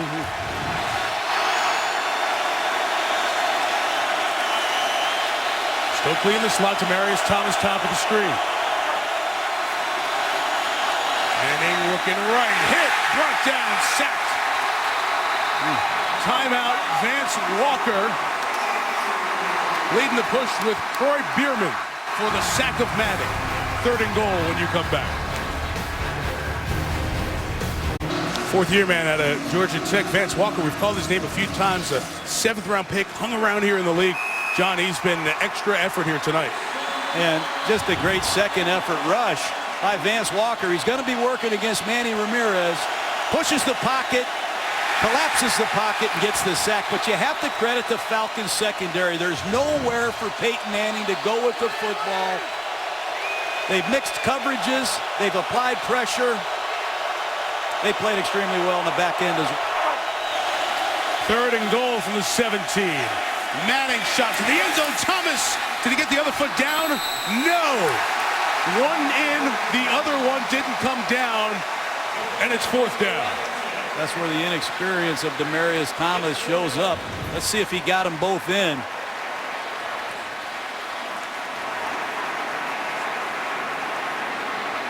Oh, he's dragged it. He dragged it.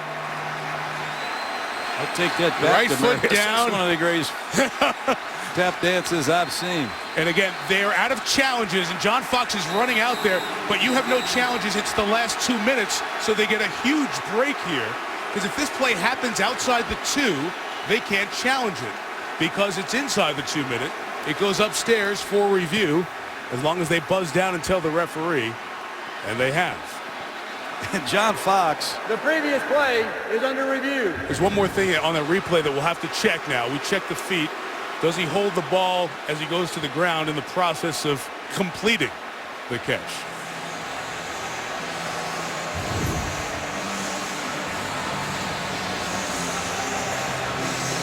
There's up. There's one. We saw the toe tap with the 2. Now we go all the way through to watch as he goes down to the ground,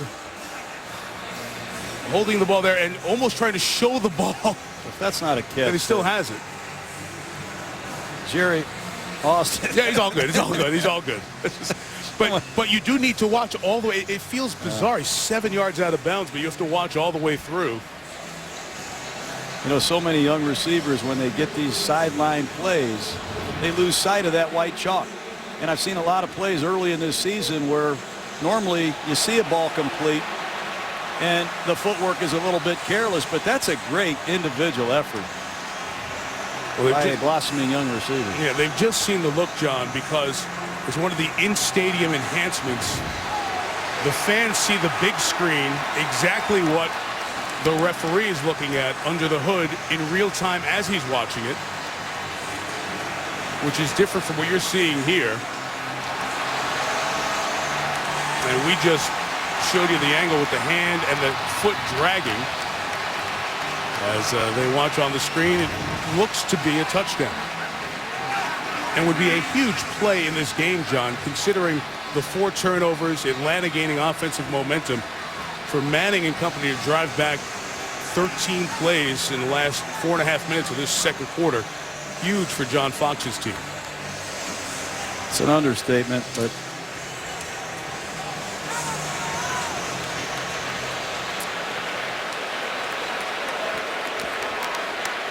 He's been looked at. And Ken Roan.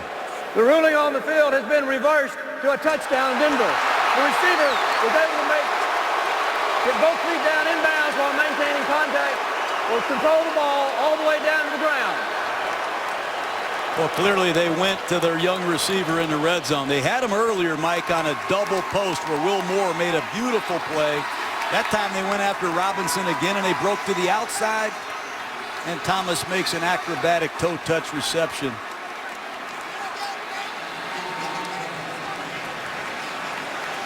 And as frustrating as the delays and the reviews can be, very fortunate to have it happen in the last 2 minutes for Denver. Because once you're out of challenges, it's part of the issue that you have. Didn't I see one of those other Mannings throw some interceptions yesterday and throw for about 500 yards? Yes.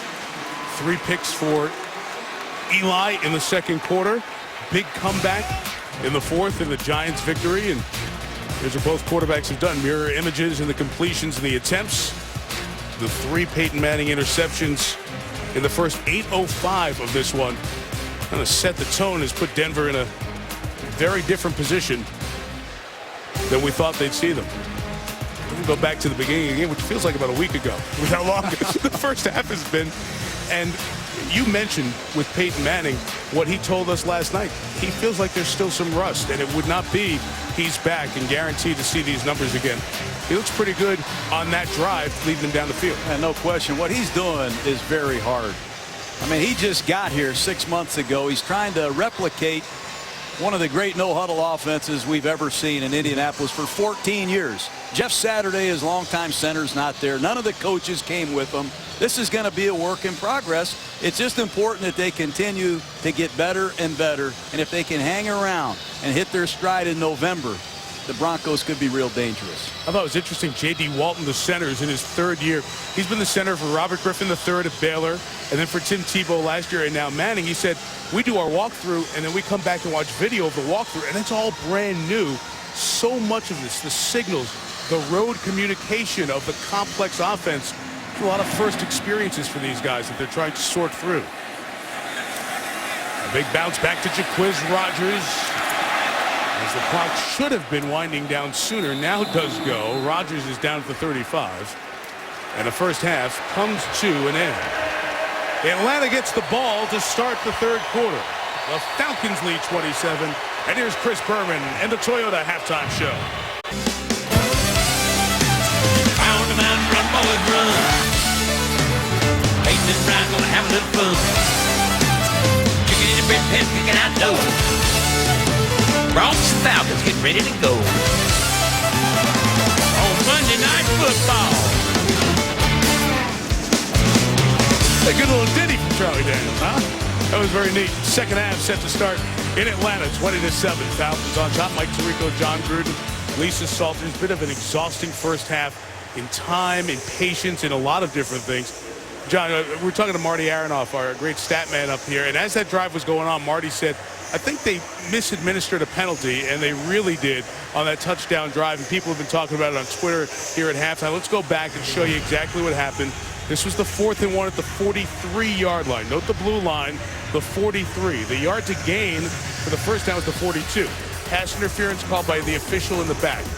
Should be 5 yards on the flag and take it forward to the 38-yard line. The next play is run from the 32. The college rule for defensive holding is 10 yards on a walk-off. It should have been to the 33 in college, 38 in the NFL. Screwed it up twice. Drive continues, and there's a touchdown there at the 32. Thomas gets it in the back of the end zone. Now, you can't necessarily say that it kept the drive alive, but it gave them 6 extra yards within that 2-minute drive, and then there's the touchdown. So did it change the course of the game? Perhaps, you'll never know. But again, penalty administration, control of the game, a lot of those issues. But both teams have to deal with it, John. I think the big thing is Denver got back in the game with that drive at the end of the half. Yes, they did. And, you know, I'm exhausted. I don't know what else to say about these penalties and the administration of penalties. But you have 2 quarterbacks that are going to decide this game in the second half. You got to fight through all the distractions. Right, at the end of the day. We can talk about the officials and the replacement officials and if the lockout or the strike. I could care less. Don't forget I want to replays. see these two quarterbacks go head-to-head and decide this football game in the second half, and that's what's going to happen. Yeah, and the no huddle, you think, with both teams will be something we'll probably see, especially from Denver, because they found some rhythm with the no huddle at the end of that second quarter. Yeah, and you have to credit Mike Nolan and this Falcon coaching staff for their defensive game plan. They have done a tremendous job confusing fans at home and Peyton Manning and the Broncos. And I really like what Manning did, closing them out, getting something on the board to gain some momentum. Let's see what happens in the second half. All right, Matt Prater begins the third, squibs it on down. He's picked up by the up back, Usaka Polite. Once it's shy of the 30-yard line. And here's Lisa Salters. Hey, Michael, I asked John Fox why he thinks Peyton Manning struggled so much early, and he said it's really hard to say, but they really came out early and got us good. But he said, I feel good about where we are right now. He said, we could not have played any worse than we did with the 4 turnovers, and it's still just a 13-point game. I also asked him about the officiating, and Fox was very diplomatic, given how upset he was at times during that first half on the sidelines. He said simply, I just want to make sure that they get things right. Mike? Well, he has no challenges to do that in the second half. He had an incorrect one on his second one in the first half. Michael Turner running to the right. That's Von Miller shutting him down for the loss of a couple of yards. That's tough on Tony Gonzalez having to block a demon like Von Miller off the edge. What a player young Von Miller has become as a pass rusher and against the run. After the loss of 2, Ryan led a terrific touchdown drive on the last Atlanta possession of the first half.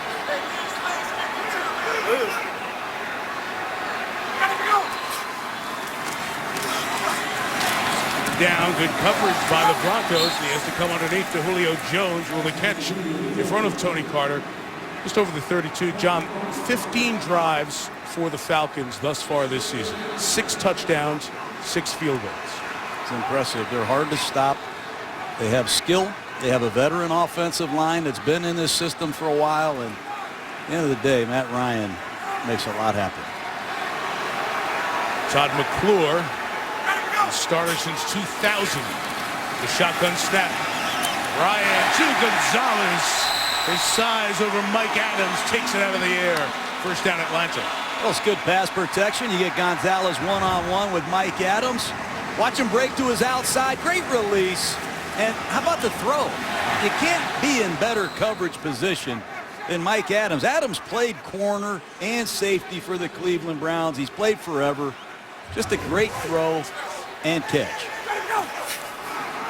We go quick here on first down, and Ryan on the bootleg. Gonzalez brings it in. 7th catch of the night. 1161 in his great NFL career.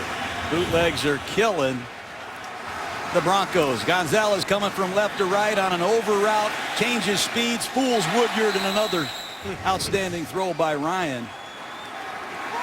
Hard to stop 2 great players when they get on a roll. Ryan's hit 10 passes in a row. Michael Turner is wrapped up by Justin Bannon, now in his 11th year out of Colorado. Tell you what Denver needs to do, Mike, is rush the passer. They've had no pass rush whatsoever tonight. Elvis Dumerville at right end, Pro Bowler last year, 9.5 sacks. We've talked about Von Miller at left end, 11.5 sacks. If this Falcon offensive line continues to protect Matt Ryan as they have in his first 6 quarters of this season, Atlanta's in business. Twisting inside was Derek Wolfe, the rookie, but he was covered and blocked well as Julio Jones catches it downfield shy of the 40-yard line. Well, this offensive line was very much criticized last year. And watch Sam Baker at left tackle. No help whatsoever. One-on-one with Dumerville, and he's done it all night. I like what Sam Baker's done at left tackle. Claybo at right tackle.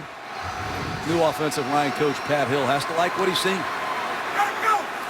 3rd and 4, Jaquiz Rodgers in the game. Circling out of the backfield is Rodgers, and he can't hang on. He pushed for some separation from Joe Mays, but the fast-closing safety, Raheem Moore, forces fourth down. Excuse me, that's the matchup they want. Joe Mays, who really hasn't been in a nickel defense much until this year because of the injury of DJ Williams.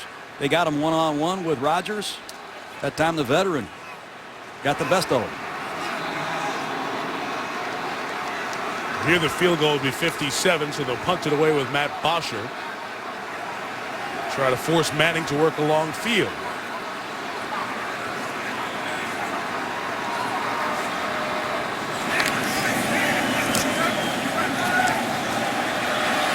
Jim Leonard will come up and catch it at the 13-yard line. So Denver's defense keeps Atlanta off the board, and Manning's on the field. Capital and some of the other sites here in Metro Atlanta. So Peyton Manning was down 20-0. The only time he's come back from down 20 in a first half and won a game. Down 21-0 on a Monday night in 03 against John and the Buccaneers. That was one of the great comebacks in NFL history, as Manning and the Colts won that one. Trying to do it with the Broncos here with Marius Thomas with a 1-yard catch. Asante Samuel with the tackle. Well, every snap there's 9 Falcons in blitz position. Peyton Manning doesn't like anything else but throwing it out there and getting a one-on-one look for Thomas.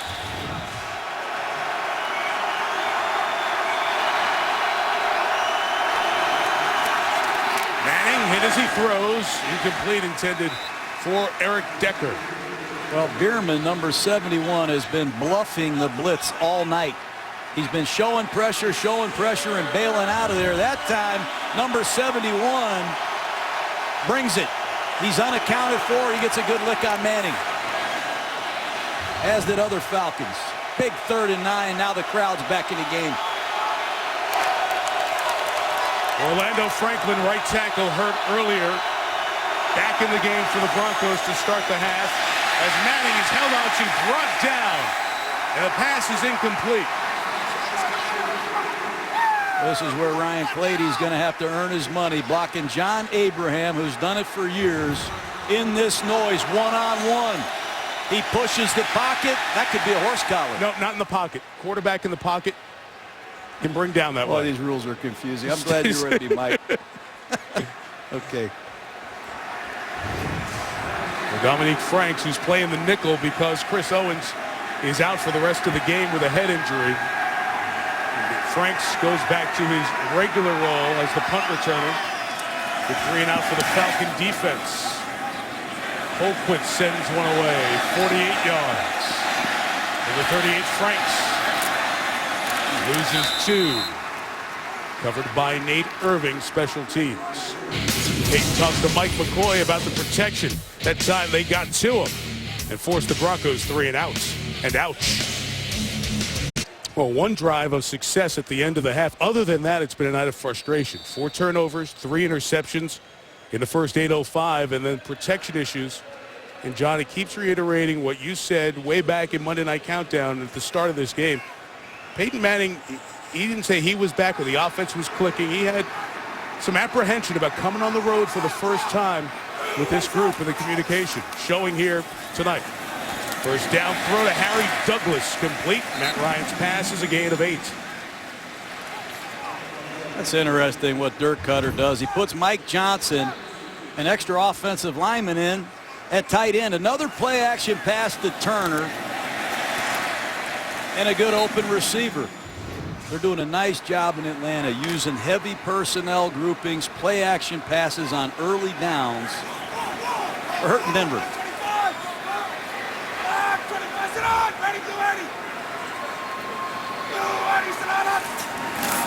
Just in the cadence, Ryan spinning, finding Roddy White with a 35-21 first down yard. Boy, that's a power pass, and they're really good at this. You're going to see the left guard Blaylock pull, and the weak side linebacker goes right with the pulling guard. Nobody underneath this slant route. That's how you draw it up, Mike. Clinic power pass action by Matt Ryan to Roddy White.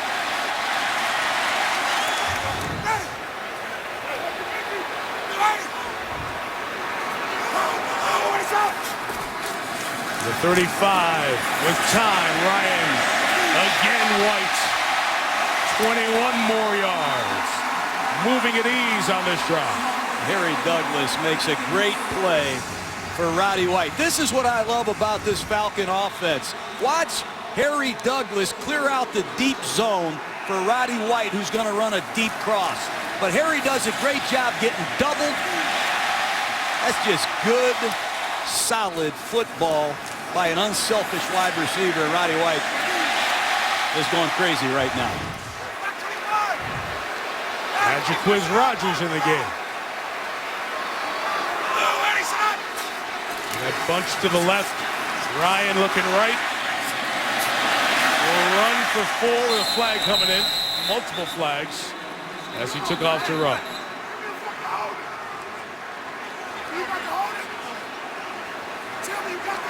So after a couple of 20-plus yard gains,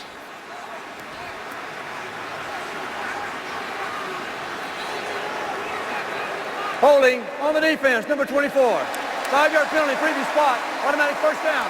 Champ Bailey flagged for the defensive hold. Let's take a look at it. It's Harry Douglas again on an inside release. They're going to call that. Just get the feeling the Falcons are on the gas pedal right now. Matt Ryan has thrown the ball repeatedly on early downs that come out and start this second half.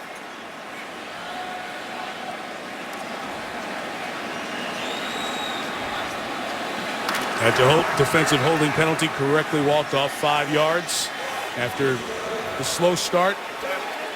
Ryan has gotten hot since, 14 of 15. You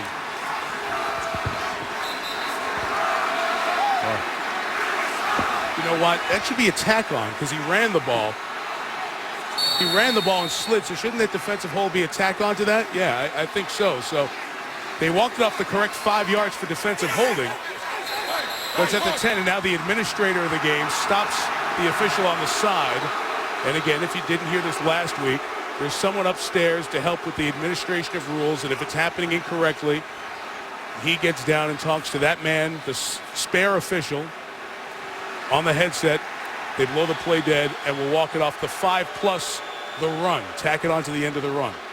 And Matt Ryan, a quarterback of the Falcons, he's not happy with this slowdown by the officials. I don't care about the mechanics. Matt Ryan says, I got Denver on the ropes. We have them in a no-huddle offense. We're marching it right down the field for a touchdown. And this administration is more than just where the ball is spotted. It's ruining the momentum of the game, and it's affecting the outcome, I believe. Might not look like it right now, but this is really to Denver's advantage so they can get their breath. And John, it's a good point. It's magnified with the number of teams running no-huddle offense and making decisions at the line of scrimmage and trying to catch guys.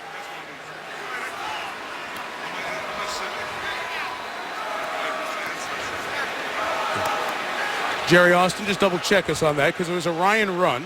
That's correct. When it breaks down and it becomes a run, then it becomes a running play, a foul by the defense, then is added on from the end of the run. So that's why it does move up to the 6.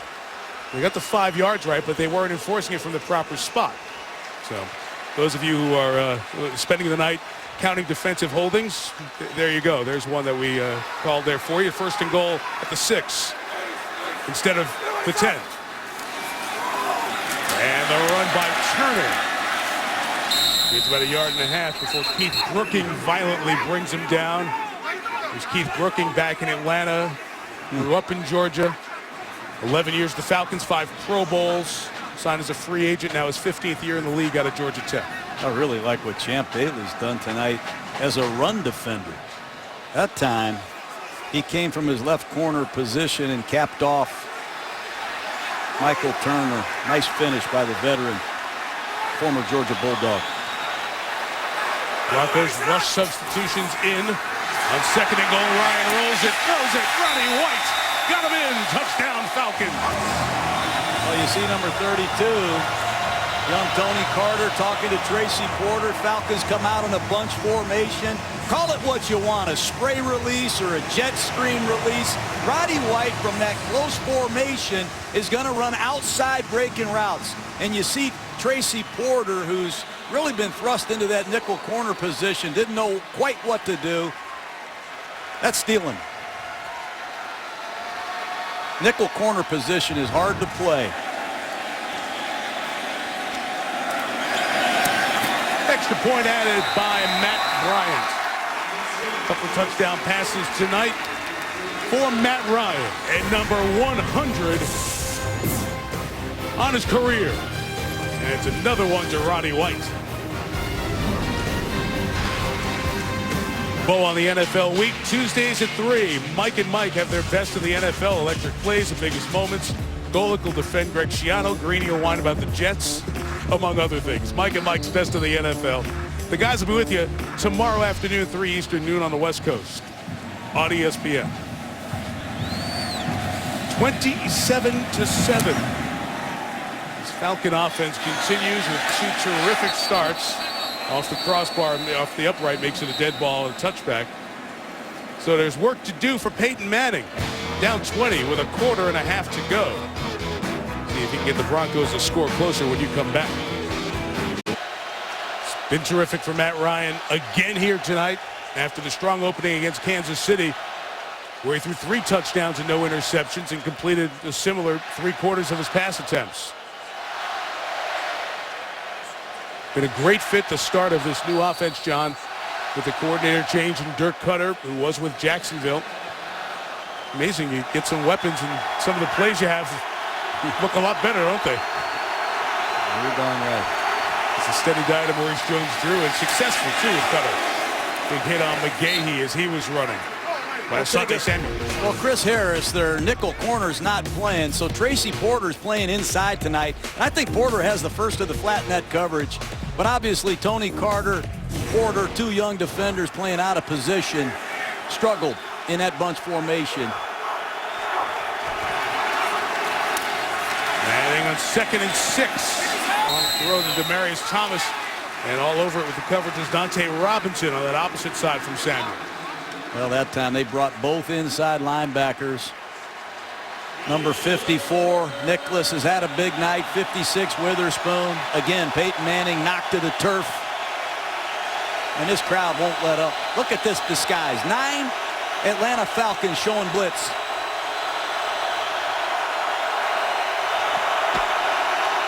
On the move over the nose. Parade Jerry. And was he induced? That's the question.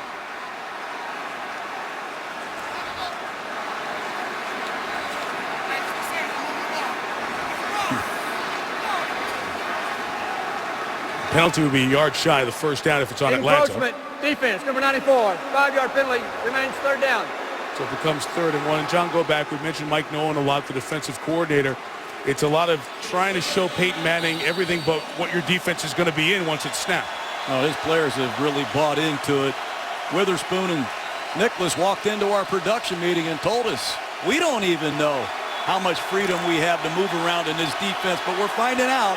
And man, have they shown their progress tonight. Key 3rd and 1. Atlanta running players in and out, including an extra linebacker, and they come up and make the play, and it's Witherspoon who started it with that other linebacker, Akeem Dent, to shut down Denver 3 and out. That's just making a statement right there. 3rd down and 1. Watch the penetration, and Witherspoon scrape over the top and stuff Willis McGahee. He did it 10 times last year, tackling ball carriers behind the line of scrimmage. One of the great impact linebackers in football that I've studied all year, Sean Witherspoon. 6 tackles and a fumble recovery tonight. Britton Colquitt's a kick again to Dominic Franks. Gonna let that one go. Advantage Denver. It rolls down to be the 69-yard punt. It'll be a long field for Atlanta's offense, but they're rolling. The defense is under control. And the Falcons are +20 on the board. 40-24 in Kansas City, week 1. 3 straight AFC West openers for Atlanta, and on the last drive, it was a continuation of week 1 with this prolific pass-catch combo the last 5 years. Over the last 2 years, no receiver's been targeted more than Roddy White. And yes, Julio Jones is starting to emerge. Tony Gonzalez is still a huge target in the red zone, but Roddy White, John, makes a lot of the hay when Matt Ryan needs to find somebody open on a big play. Plenty of credit to spread around tonight, and I think it all starts with number 2. 44-19 since he's been here. Remember, the Falcons were 4-12, going nowhere before this kid showed up. Takes care of the ball, runs the show. Back up inside their own 5. Run by Jacquizz Rodgers inside 4.5 yards. Now, to your point, we remember what happened with Michael Vick and the dogfighting charges and being released from this team and the arrest and all that stuff. And it was a franchise that really needed such a makeover, and they went with Ryan, and what he did was so impactful. Became the face of this franchise at a difficult time and has handled the burden of that and beyond since he's come in here from BC. Well, they lost 24-2 in the playoffs against the Giants, and everybody was up in arms about that, rightfully so. But I love the response from Matt Ryan. 3 weeks later, he's the first guy that shows up in the weight room. He sets the pace around here, slowly but surely. All the Falcon players followed his lead, and I like the way they responded on opening day. You know what you do after you have a terrible outing? You open up the season, you go on the road, and you bomb Kansas City 40-17, and they're after Denver right now. I'm really impressed with the way that Matt Ryan leads this Falcon football team. Joe Mays, the Broncos middle linebacker, was shaken up in that last play, so that's the moment here as he's helped off the field. There's a lot of veteran players on this Falcon team. You and I were talking about that with Tom Dimitroff at practice. Yes. Gonzalez, you look out there at McClure, the center. We've talked about Roddy White and Abraham. There's a core of 7 to 8 30-plus-year-old Atlanta Falcons that are still playing great.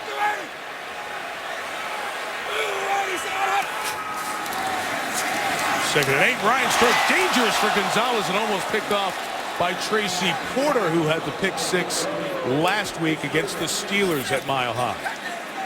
That's what Denver needs right now, an impact play from their defense. Take a look at Porter on the left side of the screen. He undercuts this quick stick out. It's a phrase that's been said a lot with Tracy Porter. He undercuts. Boy, does he like to jump routes and use his work during the week to make hay and pay dirt.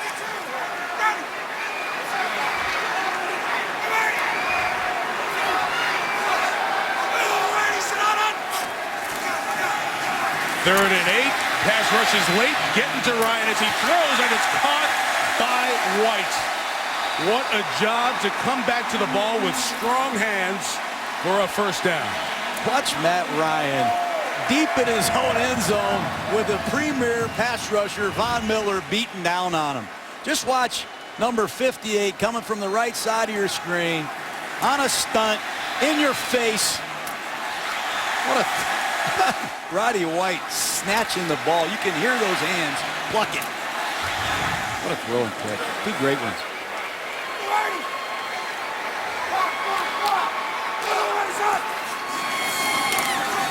First down pass, up 20 from the 21. Ryan hit, contact on the side by Tony Carter with Roddy White. And no flags, just an incomplete pass. I think the Falcons are ready for a screenplay that they've talked about around here, or a draw, because Doomerville is not going to be blocked by Harry Douglas. That I do know, Mike. When you have a wide receiver blocking Doomerville, and on the other side, you can see where a lot of the attention goes. Claybo, Reynolds, doubling the Pro Bowler. We talked about that screens were not a very significant part of this offense as a timeout is taken here at the 4:07 mark. 12 guys again on defense.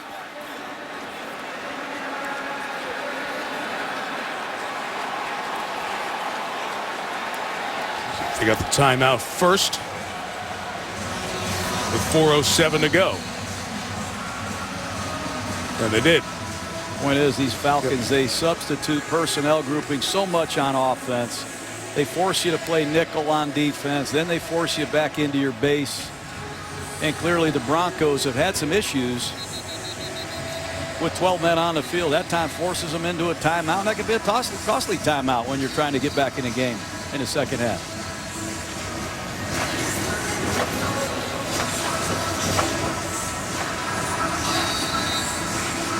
Of course, it all comes down to Monday, not just the game, but a lot of your fantasy games during the week. So here are the key numbers that I know these players are owned in so many leagues. Ryan with the 2 picks. White closed in on 100. Gonzalez with a touchdown and 70 yards receiving. Jason Snelling's the back on 2nd and 10. Ryan, quick pass, and White. Guys just bounce off him. He's so thick and strong in addition to those strong hands. It's the ball handling. It's this play action pass. This power pass. It's just nasty. Pulling the left guard. There go the Bronco defenders. Ryan is quick. Reverse spin, 4-step setup, flashes his eyes, wide open receiver. If you like power passes, get a cut up of that reel. Clinic.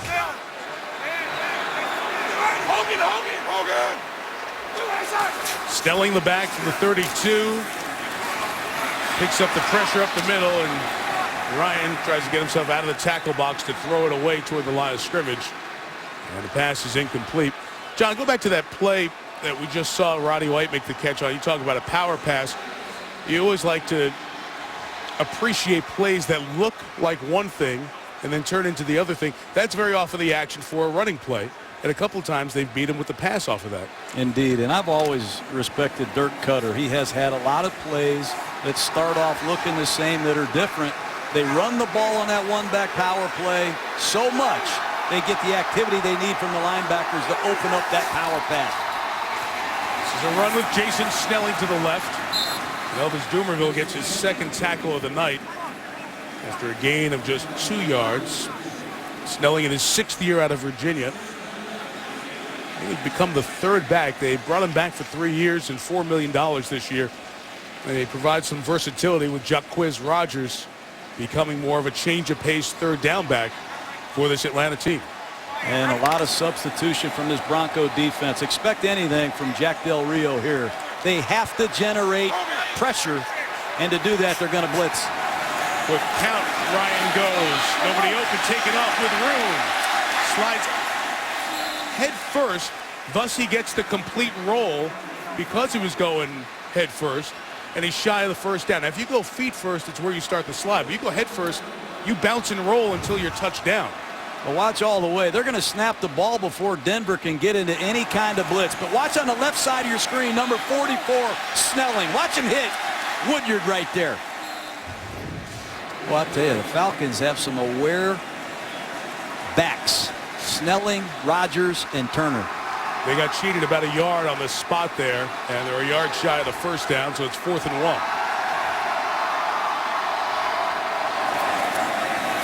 And Matt Bosher kicks it away. 47 yards, and Jim Leonard is taken down immediately by Drew Davis. So Drew Davis and Kevin Cone, the 4th and 5th receivers up for the Falcons, have both made good special teams tackles here tonight. Well, here's been the blueprint tonight. Confusion. 9 Falcons hovering around the line of scrimmage, confusing this Bronco blocking scheme. Nowhere to run.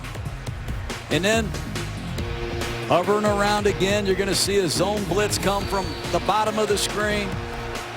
Guys are coming and going. It's like a airport. It's like LaGuardia, Mike, where you fly in and out of. There's planes landing and taking off all over this Falcon defense, and they're still after it. Makes sense here in Atlanta with Hartsfield, busiest airport in the world. 88 yards for Manning and the Broncos offense. McGahee gets 3 here on the run with 1:40 to go. So is that deception one of the reasons that this Bronco offense in the no-huddle hasn't been as good as they were last week against Pittsburgh? I've never seen deception quite like this. I'm a little surprised Denver hasn't jumped in to their regular offense and tried to calm them down. Manning's got time here. It's deflected in the air, and Stokely able to catch it at the 33.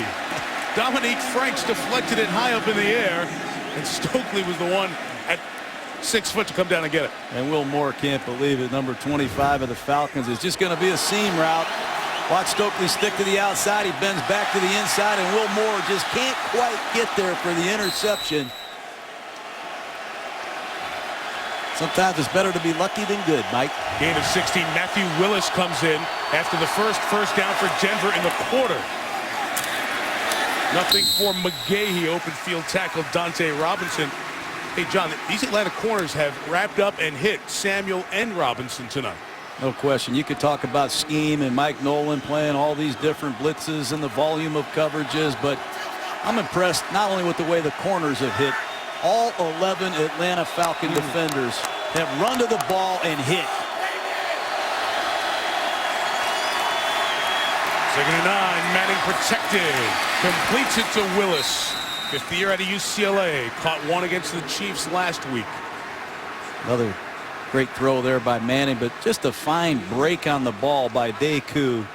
Veteran safety out of California, limiting the yardage after the catch. Peyton Manning and the Broncos limited to 7. They're down 20 in Atlanta after 3.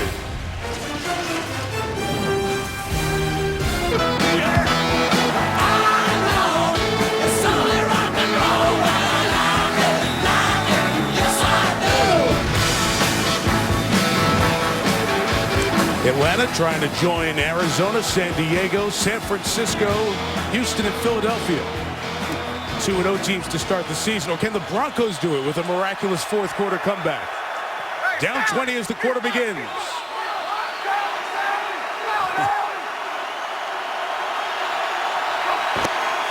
On 1st and 10, they adjust to a run, and McGahee up the middle. Taking it to the outside. There's Samuel coming up again to make the tackle. Gain of 7. It's really an impressive play by Asante Samuel. Remember, he left the game early with a head injury of some kind. It's a great open field tackle. McGahee busts to the outside. His 230-pound back. One-on-one tackle. Good knife tackle by Samuel. His 6th of the night. Manning throws out of the backfield. Lance Ball with space. He's taken out of bounds at the 30. A gain of 17. Ball came in after McGahee slowly went to the sideline off that last tackle. That's what Peyton Manning's known for. Shotgun, play-action passing. That time the draw fake fooled Stephen Nicholas. Nobody covered Ball. Manning obviously in 4-down territory.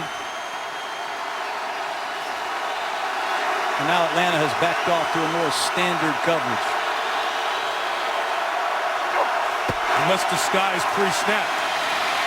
Manning climbs the pocket. Witherspoon covering Ball out of the backfield. A solid play for the first-round pick in 2010. Well, they tried to get Asante Samuel on a double move. Denver runs a lot of sharp inside under routes. That time they went after the veteran Samuel. He had nothing to do with it.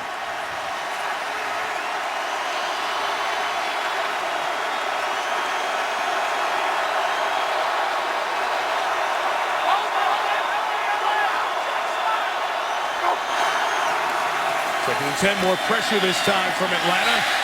And incomplete one more time. It's Stephen Nicholas breaking it up with Joe Dreesen. The flag is down, back by the pass protection.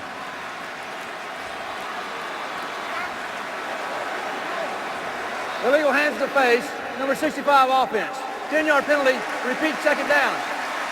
Manny Ramirez has had a tough night tonight. Had a big holding call on 3rd and 2. Hands of the face infraction there, but these Falcon linebackers, you've said their names a lot. Nicholas, number 54, Witherspoon, 56. I wonder where Akeem Dent is, number 52, their middle linebacker. They haven't been in one snap of base defense that I can remember, and they lost Curtis Lofton, their leading tackler, to the New Orleans Saints, their ex-middle linebacker. What a job by these two young linebackers.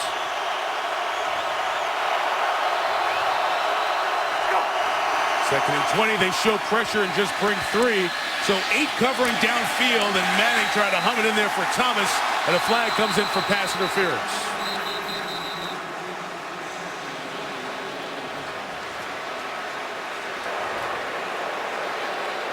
Defensive pass interference, number 22. Spot foul, automatic first down. Just not letting up. Look at this. This is an 11-up blitz situation. And right before the snap of the ball, they're going to roll out of there to a 3-deep zone with only a 3-man rush. They're showing maximum pressure and bringing maximum zone coverages snap after snap. I don't know how they're pulling this off. It gives them a first down. Manning pumping, firing complete to Thomas again with Samuel and Nicholas closing. And on those two plays, John, you certainly saw the velocity on those Manning throws for anyone who had doubts about how he'd come back after his first game. Oh, that part's been very impressive. Let's see if he can close this ball game to a 2-possession score.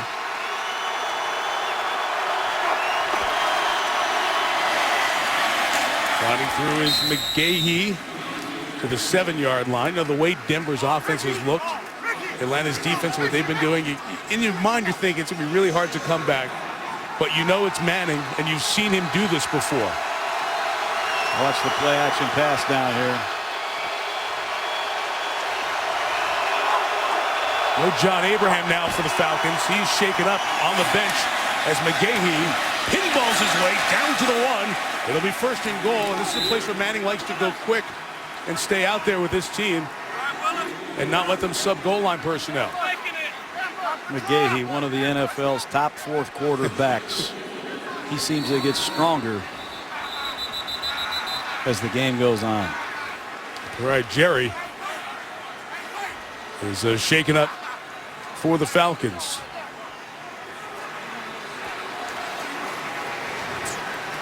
I think a lot of people know that Manning likes to go quick at first and goal on the 1 to keep you from getting goal line personnel in. Sometimes you can find ways to do that. Tonight's area coverage from Atlanta is brought to you by DirecTV. Right, Jerry injured on that prior play, helped off by the training staff. First and goal, Denver, trying to climb within a couple of scores.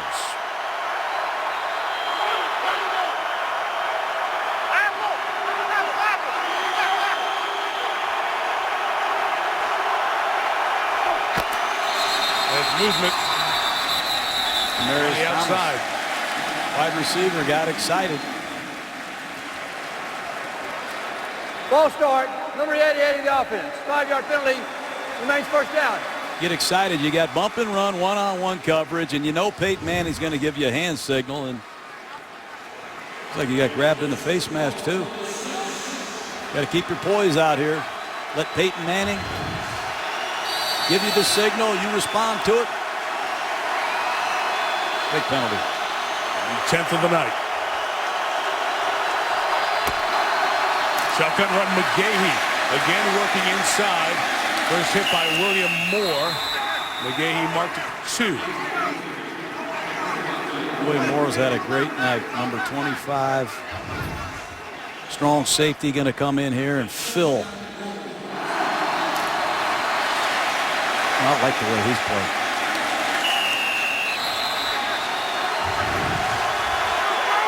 Over 100 yards from McGahee, 31st time in his career.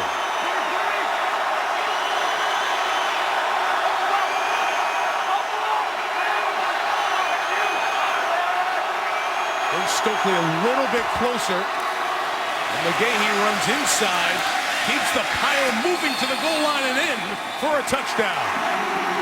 60th rushing touchdown of Willis McGahee's NFL career. That's how many Terrell Davis had. And that's almost all Willis McGahee. I think he got a little help from 68 Zane Beadles, his left guard. But watch Willis McGahee surrounded by Atlanta Falcons, and that's just great second effort running.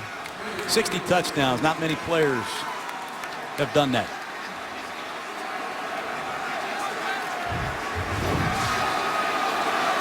That's that 100-plus yard night. Added extra point by Matt Prater, and it's 27-14. 30 years old from the U, Willis McGahee brings the Broncos within shouting distance with a ton of time to go. This is the 15th time Peyton Manning has played on Monday Night Football with a stellar 11-3 record. Tonight, one of the poor efforts with the 3 interceptions that happened early in the first 8:05 of this one, but a really good drive by the Broncos. 12 plays and 88 yards. They had a 13-play, 80-yard drive before the half. Has given them some hope here at 27-14 with 11:48 to go. And Matt Prater kicks it all the way back. It'll be a touchback. So if Peyton's on Monday Night Football and Gruden's in the building, anything can still happen. Remember this? It was 35-14. That's just wrong, man. I don't know if you remember this or not, John. Yeah, you show it every time I'm with you on Monday Night Football. Only when Peyton's That's right. here. Don't quit on the sheriff, okay? Don't quit on any of these Manning brothers. Vanderjagt with the doink off the upright. 28 fourth quarter points, 38-35. You say some memorable things, Yeah. but I have to quote you directly. What can I say? I'm not going to stand up here and justify what occurred. We got bombed in the 9th inning. We have to move on. Yeah. It's a good quote. Thanks a lot. He's here. He scares the heck out of me, man. Can their defense get the ball back for Denver? It's a run up the middle for a couple of yards here with Michael Turner. Well, you know what? That's when your defense has to step up. Yeah, you've had some turnovers. I'm so tired of hearing about these great number 1, number 2 ranked defenses. I'll tell you what the great defenses do. They get off the field in 3 downs, or they steal the ball and they get off the field. And right now, the time on the clock is the number 1 issue with Denver. We need a stop if you're a Bronco fan. And if you're Atlanta, take care of the football and continue to possess it. But Denver's got to get off the field on defense. Michael Turner in the power running game that they would turn to in the past, not rolling right now. Ryan runs, sliding forward at the 25 as Joe Mays meets him. Ryan gets him slow. It's 3rd and 5. It's the 3rd time tonight Matt Ryan has made a play, and this is not a good sign here. Yeah, I don't know if he's hurt or if his knee brace is all twisted on him. One or the other. He can take a timeout here, which would be the smart thing to do. Mike Smith going to let the clock run down, let the play clock run all the way down. It's at 17 now, and then take the timeout. Looks like the knee brace just caught the turf there. Hopefully that's the case. The good news is the equipment guys are the ones looking at him, not the medical staff. And Matt's got to unbuckle his pants to get to the knee brace to get it fixed properly. So the entire Falcons have formed a human dressing room around him to give him the privacy to get the knee brace fixed properly. As he adjusts that timeout. Well, next Monday night, we go to Seattle. John, what a win it was for the Seahawks over Dallas yesterday. No doubt. Russell Wilson, rookie quarterback's first win. Mike, bring your earplugs because these Seahawk fans are going to be loud. Hard place to get a win if you're a visiting team. I don't care who you are. So Matt Ryan's wardrobe malfunction repaired in the timeout. Got the knee brace straightened out. It's 3rd and 5. Big down for the Bronco defense. Miller's pressure gets to Ryan at the 14-yard line. A loss of 11 and a huge 3-and-out to get the ball back to Peyton Manning. Is a great one. Reminds me of Derek Thomas. I've been saying that all week. Watch the spin move to the inside against 2 blockers.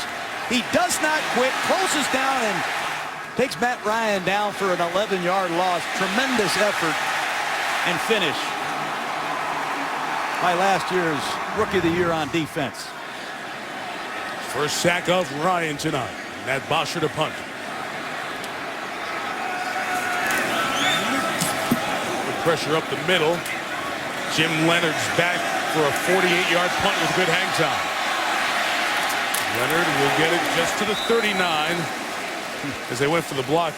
Hakeem Dent got down there easily for the coverage for the Falcons.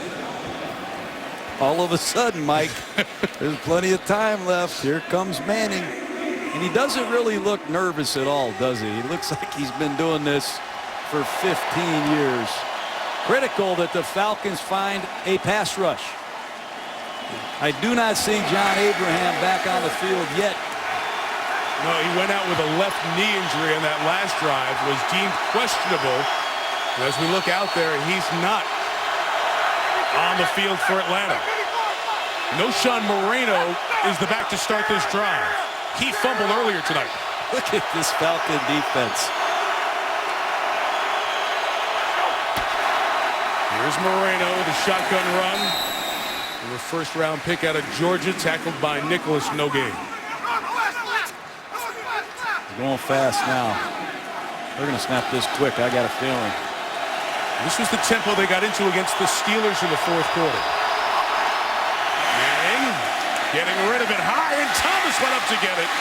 Demaryius Thomas using that size for the first down of the gain of 14. They didn't block anybody. Peyton Manning is under duress instantly. He throws this ball up underneath zone coverage, over the top of soft coverage. Demaryius Thomas just goes up and gets it. The angst level and the volume increases in the dome.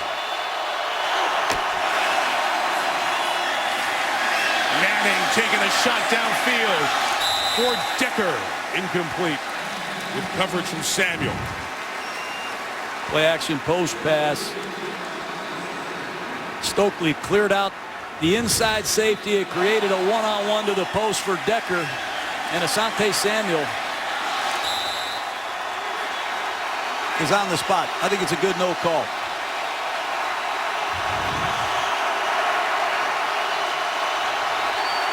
Lance Ball is the back, 2nd and 10. Quick toss to Thomas, trying to get the blockers on the side, as they did for the touchdown play that they ran last week against Pittsburgh. But Dominic Franks was there at the nickel. It's a great job by Franks. Pressed into service. I know he hasn't had many reps at the nickel corner position. Good recognition, good pursuit, nice tackle. 4-down territory, right, Coach? No question. Look at this Falcon defense. Everybody in two-point stances, showing all-out blitz. And that's their whole defense. There is no other deep safety. It's all 11 in your screen. And they're coming at Peyton. And they got him. It was William Moore. Been William Moore all night. That time, Peyton Manning thought they were going to bluff, and they brought the house blitz. Great discipline by Will Moore, keeping contained at the bottom of your screen. He's had an interception, run back, numerous tackles, and now a critical sack when Atlanta really needed it. 2nd sack of Manning. Now you have to punt at 4th and 19.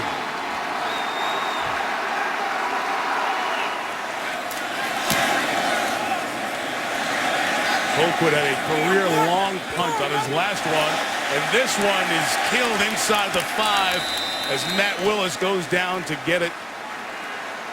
Give the Falcons a long field. The Broncos are running out of hope and running out of time. Stuart Scott with you coming up on the GMC postgame report. We are all over Peyton Manning's poor start. Jonathan Vilma face-to-face with Commissioner Roger Goodell and the top 10 plays from NFL Week 2. It's all coming up. GMC postgame report on SportsCenter. Mike? All right, Stu, thank you. See you then. Great to have you guys on the road with us here in Atlanta. It's 3 picks in the first, 8:05 for Peyton Manning, as the Broncos fell behind with 4 first-quarter turnovers. First time that's happened in a decade in an NFL regular season game. Britton Colquitt's long punt, pushing Matt Ryan back to the 3. And Michael Turner tries to run it out of there, and there's been very little running for the Falcons in general here tonight. It's impressive run defense by the Broncos. And Atlanta's going to use all the clock they can. There's Jack Del Rio, the 7th defensive coordinator for the Denver Broncos in the last 7 years. That's unheard of. Then you look at Mike Nolan, the defensive coordinator of the Falcons. It's the 7th team he's been the coordinator of. It's a great life coaching. Right. Great life. Right?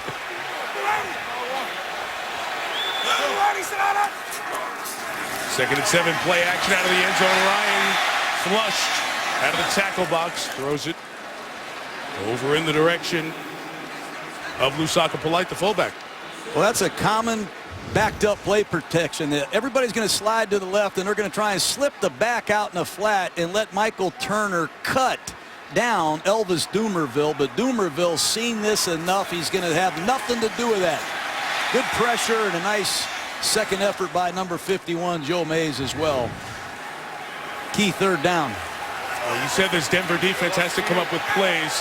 They had 1 3-and-out earlier, trying to come up with another one. And Tracy Porter is guarding Tony Gonzalez down here. Ryan throwing for Julio Jones. He was double covered. Carter, the corner, safety coverage from Raheem Moore, and the incompletion gets him off the field with 6:25 to go. That's impressive. 2 back-to-back series by Jack Del Rio and his defense. He's got to feel good about that. Let's see if the Broncos go for the block. Look at the punter now. His heels are going to be right near that back line. He doesn't have a lot of room to catch and release it. Looks like they're playing for the return. And they've put Eric Decker back deep to return. He had 6 returns last year, including a 90-yard touchdown. Bosher able to get it away. Decker's got some room here from his own 46. The Broncos will start in Falcon territory, just inside the 45 with 6:13 to go. So the defense did what you asked, John. It's 2 series in a row. They 3-and-outed the Falcons. That's winning football. Your defense sometimes has to give your offense enough time to find the right rhythm, find the right mix. What will Peyton Manning do? The quick count last series backfired. Let's see if he maxes up some protections. John Abraham back in for Atlanta. Missed the last series and a half with a left knee injury. See what kind of burst he can get around the edge. He goes down. Manning goes that way and throws to Decker. Sliding catch at the 28-yard line. Like that. That time they kept the tight end in the block. They kept McGahee in the block. An 8-man protection. And off they go with Decker on a crossing route. They give him 27, so the gain is 18 as we're under 6 minutes.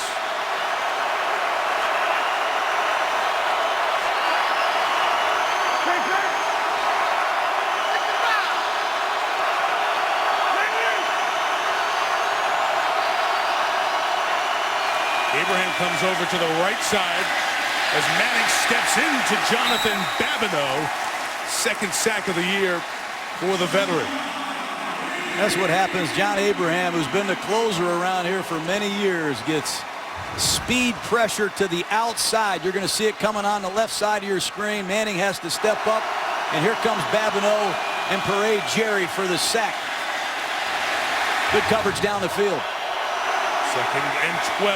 Manning snatched by Demaryius Thomas in space. Just shy of that first down as we get under 5 minutes in regulation. Excellent catch by the young receiver, snatching it away from his body. Short yardage situation. 3rd and a long one. Thomas is waving over there. Just throw it to me quick over here. There's a run inside, and McGahee has the first down. Close to the 15. With 4:35 to go. Look at John Elway, Hall of Fame quarterback. He's seen this act before. He's pulling it off himself. Executive Vice President of Football Operations said he couldn't find anything that replaced winning or losing. So that's why he wanted back in. Manning pumping, thinking about taking off, and instead of letting Moreno do the work, and no shot, using the sideline, out of bounds at the 3. 1st and goal with 4:10 left. It's a great field by Peyton Manning. He pushes up. Nobody's open. His primary's not open. His secondary receiver's not there. He knows exactly where all 5 eligibles are, and he finds Moreno for a big 1st and goal.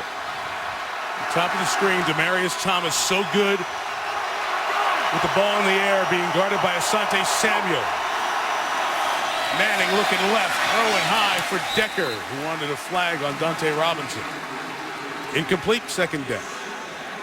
One-on-one coverage. Remember, they worked Robinson at the end of the first half. This time they're working a quick double move slant. Yeah, you see why he wanted the flag. I agree with him. I don't understand. There's not much consistency on what is and what isn't PI.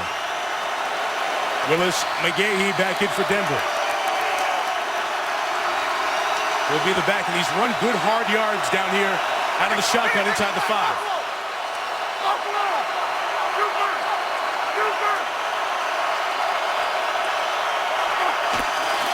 It's McGahee running inside, only pushed it forward for a yard.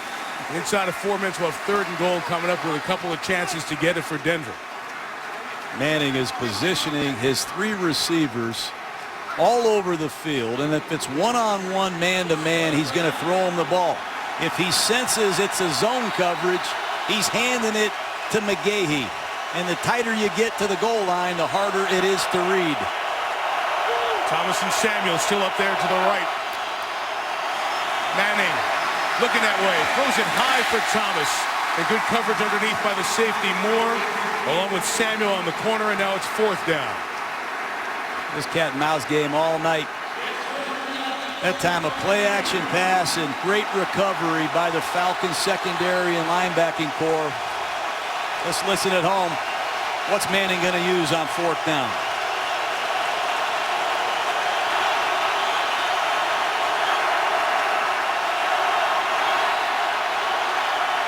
Still 15 on the play clock.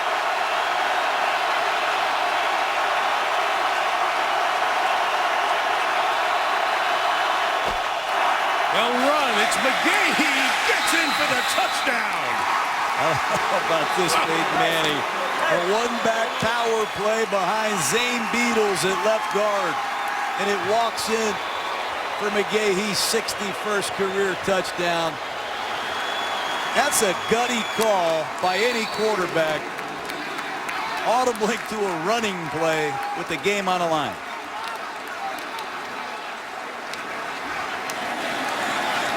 Matt Prater to make it a 6-point game. So the Atlanta Falcons, who've been an extraordinary team with a 4th quarter lead, are watching Peyton Manning grind back into this game. Well, it's a double team here on the right side, and you're going to see again Zane Beadles pull at the point of attack. It's a 6-man box. Great double team at the point of attack.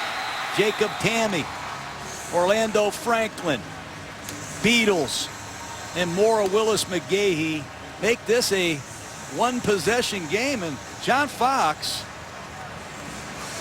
he's loving this.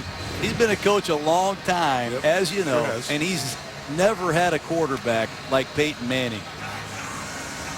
He's had Stan Humphries along the way, Jake Delhomme, Kerry Collins, Matt Moore, and and he's put up a very good record. Some of those guys had good seasons, but to have a player like Manning who can come back from 3 picks, 4 first-quarter turnovers, really looked like nothing was going on mid-3rd quarter, and now it's a 6-point game. Yeah, and I'll find a statistic for you somewhere. I think it's been about 46 or 47 straight wins for Atlanta when they've had a 6-point lead or more in the 4th quarter. It's an astonishing number under Mike Smith. Yeah, let's start here, even bigger picture. As a franchise, they've never lost when leading by 20 in the 4th quarter, and they were up by 20 as we started here. So yeah, you just showed that graphic about me losing a 20-point lead. That happens in this league. And right now, it's again going to come down to this Bronco defense. Can they give Peyton Manning one more shot? They've come up with back-to-back 3-and-outs. Prater will kick it deep, and they'll start at the 20. So as we hit midnight here in Atlanta, and Matt Ryan brings this Falcon offense out, John, they were so good and so crisp, moving the ball down the field and throwing it. Now, for the last couple of years, they've been a sensational running team with Michael Turner and the power run game. But as they've changed a little bit as an offense, that element's not there, and now you got to go reach back and call for it when you need it to run the game out. There's no question, and I give Denver a lot of credit on defense. They know they have number 18 on their sideline, and this defense is playing better. They're playing harder because they know if we get the ball back just one more time, we have the quarterback that can win us the game. 3:25 to go. It'll be Turner running up the middle. Adams, the safety, does a nice job holding them back, limiting the gain to 4. Michael Turner has not had a lot of production for his carries here tonight. Up until that run, Matt Ryan was the leading rusher for this Atlanta team. Oh, he had 11 for 32 last week. You see the Falcons right now bringing back in Michael Palmer, number 81. Remember, he's the blocking tight end. The Falcons have some tendency issues now at tight end. They love Palmer, 81, to do the heavy lifting. If they run it, they're running it right. Denver has 2 timeouts remaining. Clock turning at 2:40. Ryan stretching it with Turner, not going anywhere. Kevin Vickers in the play. Timeout Denver. Clock managing on the front end of the 2-minute warning by John Fox with 2:35 remaining in regulation. Well, Kevin Vickerson out of Michigan State has been a real good run defender for the Denver Broncos. You're going to see him on the backside cross Tyson Claybo's face. I'm sorry, he was playing on the center, Todd McClure. Excellent run defense by the Broncos throughout this entire fourth quarter. And now you're over here on the sideline, you're Dirk Cutter, you're Mike Smith, you're talking to Matt Ryan. I think they're going to put the game in Ryan's hands and ask him to get one completion here to win the game for the Falcons.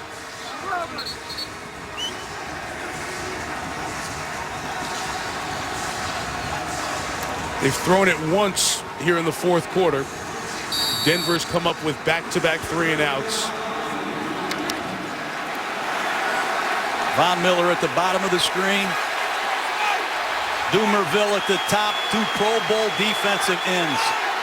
It's not the ball game on this play, but it's not far away. If Atlanta can convert. 3rd and 5, and Ryan looking, throw it underneath. Julio Jones gets the first down out of the Raheem Moore tackle. And it'll take it down to the 2-minute warning. That's a great effort by Julio Jones. That just shows you the confidence the Falcons have in Matt Ryan. Just a shallow cross from one side of the field to the other. And Julio has to get those final 3 yards on his own. It pays to have big, strong, physical wideouts. And watch Von Miller at the bottom of the screen. We'll catch it on the rebound. Good pass protection by Atlanta. 2-minute warning. Denver only down to 1 timeout. Stuart Scott a moment ago. A reminder the GMC postgame comes up on SportsCenter as soon as we're done here. Let's go back to that last 3rd down conversion. Watch the pass protection by right tackle Tyson Claybo, who gets help from Garrett Reynolds. That's really impressive. And Dumerville on the backside, one-on-one again with Sam Baker. That's tremendous offensive line play when you need it the most. Give Sam Baker, who had a lot of injury problems last year, credit. The ex-first rounder out of USC has done an excellent job tonight. That's a great sign if you're a Falcon fan. Can't just take a knee and run out the clock. The best you can do from a Denver standpoint is use your timeout, get it back with approximately 20 seconds left. Michael Turner runs left. John Fox takes the timeout at 1:54. So you're going to get a max runoff with 5 seconds approximately for a play and 40 seconds on the play clock as Ryan will bleed it down and Denver can't stop it. And if they don't pick up a first down, don't go out of bounds, don't do anything stupid. A punt, get the ball around 20, 15 seconds, somewhere in that neighborhood. The 4-minute offense. Stay in bounds, protect it, expect blitzes. That time they brought Mike Adams on a strong safety blitz. If you're an offensive guard or center, expect a linebacker to run through one of those inside gaps. So you're going to see the Falcons reduce their splits on the offensive line. They're going to go about shoe to shoe, 1-foot splits, Mike. And they're going to just try to hand the ball off, protect the ball, stay in bounds, and run this clock. Well, Matt Ryan was talking to us Saturday when we were at the Falcons headquarters after practice about when he reached the league. He reached out to some of the veterans and called them. He said Peyton Manning was very nice. Talked about learning how to prepare. He said he didn't give me many secrets. He didn't give me a lot of the tools to success and victory, but just in general terms. His first chance to go against Manning here tonight, and he's done well. Turner carrying toward the first down, and that should do it. Fumble ball came out at the back end of that, but he was down by contact at the 48-yard line, and that would clinch it for Atlanta with just kneel downs at this point. What a scary moment there as the ball came out when Turner went down after the 15-yarder. John Fox wants to make sure that it's seen one more time. As he goes down, the elbow comes down, then the ball comes free. So he's down by contact there. It's amazing the success the Falcons have had with that wind back run. The first time we've seen it tonight. That's right. They caught the Broncos in the perfect front. Great call. Now Greg Schiano, Tom Coughlin, rest of the NFL watch to see what happens on that play after the controversy yesterday with the Buccaneers and the Giants. And on cue, the Broncos come in hard. Falcons seem prepared for it. What do you think about that in that situation, John? I've never heard of this conversation. I think no matter what happens, you play with the intent that the other guy's going to play hard.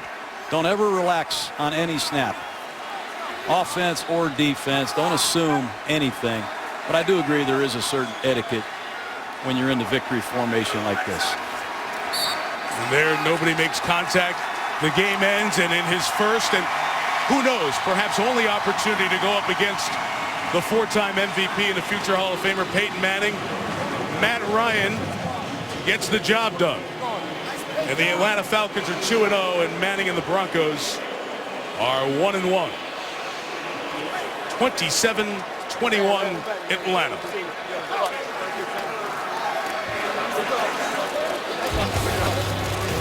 You'll hear from the significant participants coming up on SportsCenter with Stewart and Company here. John Butchergross, Scott Van Pelt, back in Bristol. We're off to Seattle for next Monday night. The Packers and the Seahawks in the Great Northwest. Now with John Gruden, Lisa Salters, and our great Monday Night Football team, Mike Tirico. So long from Atlanta. A little sloppy, but exciting. The Falcons 27, the Broncos 21. This has been a presentation of ESPN.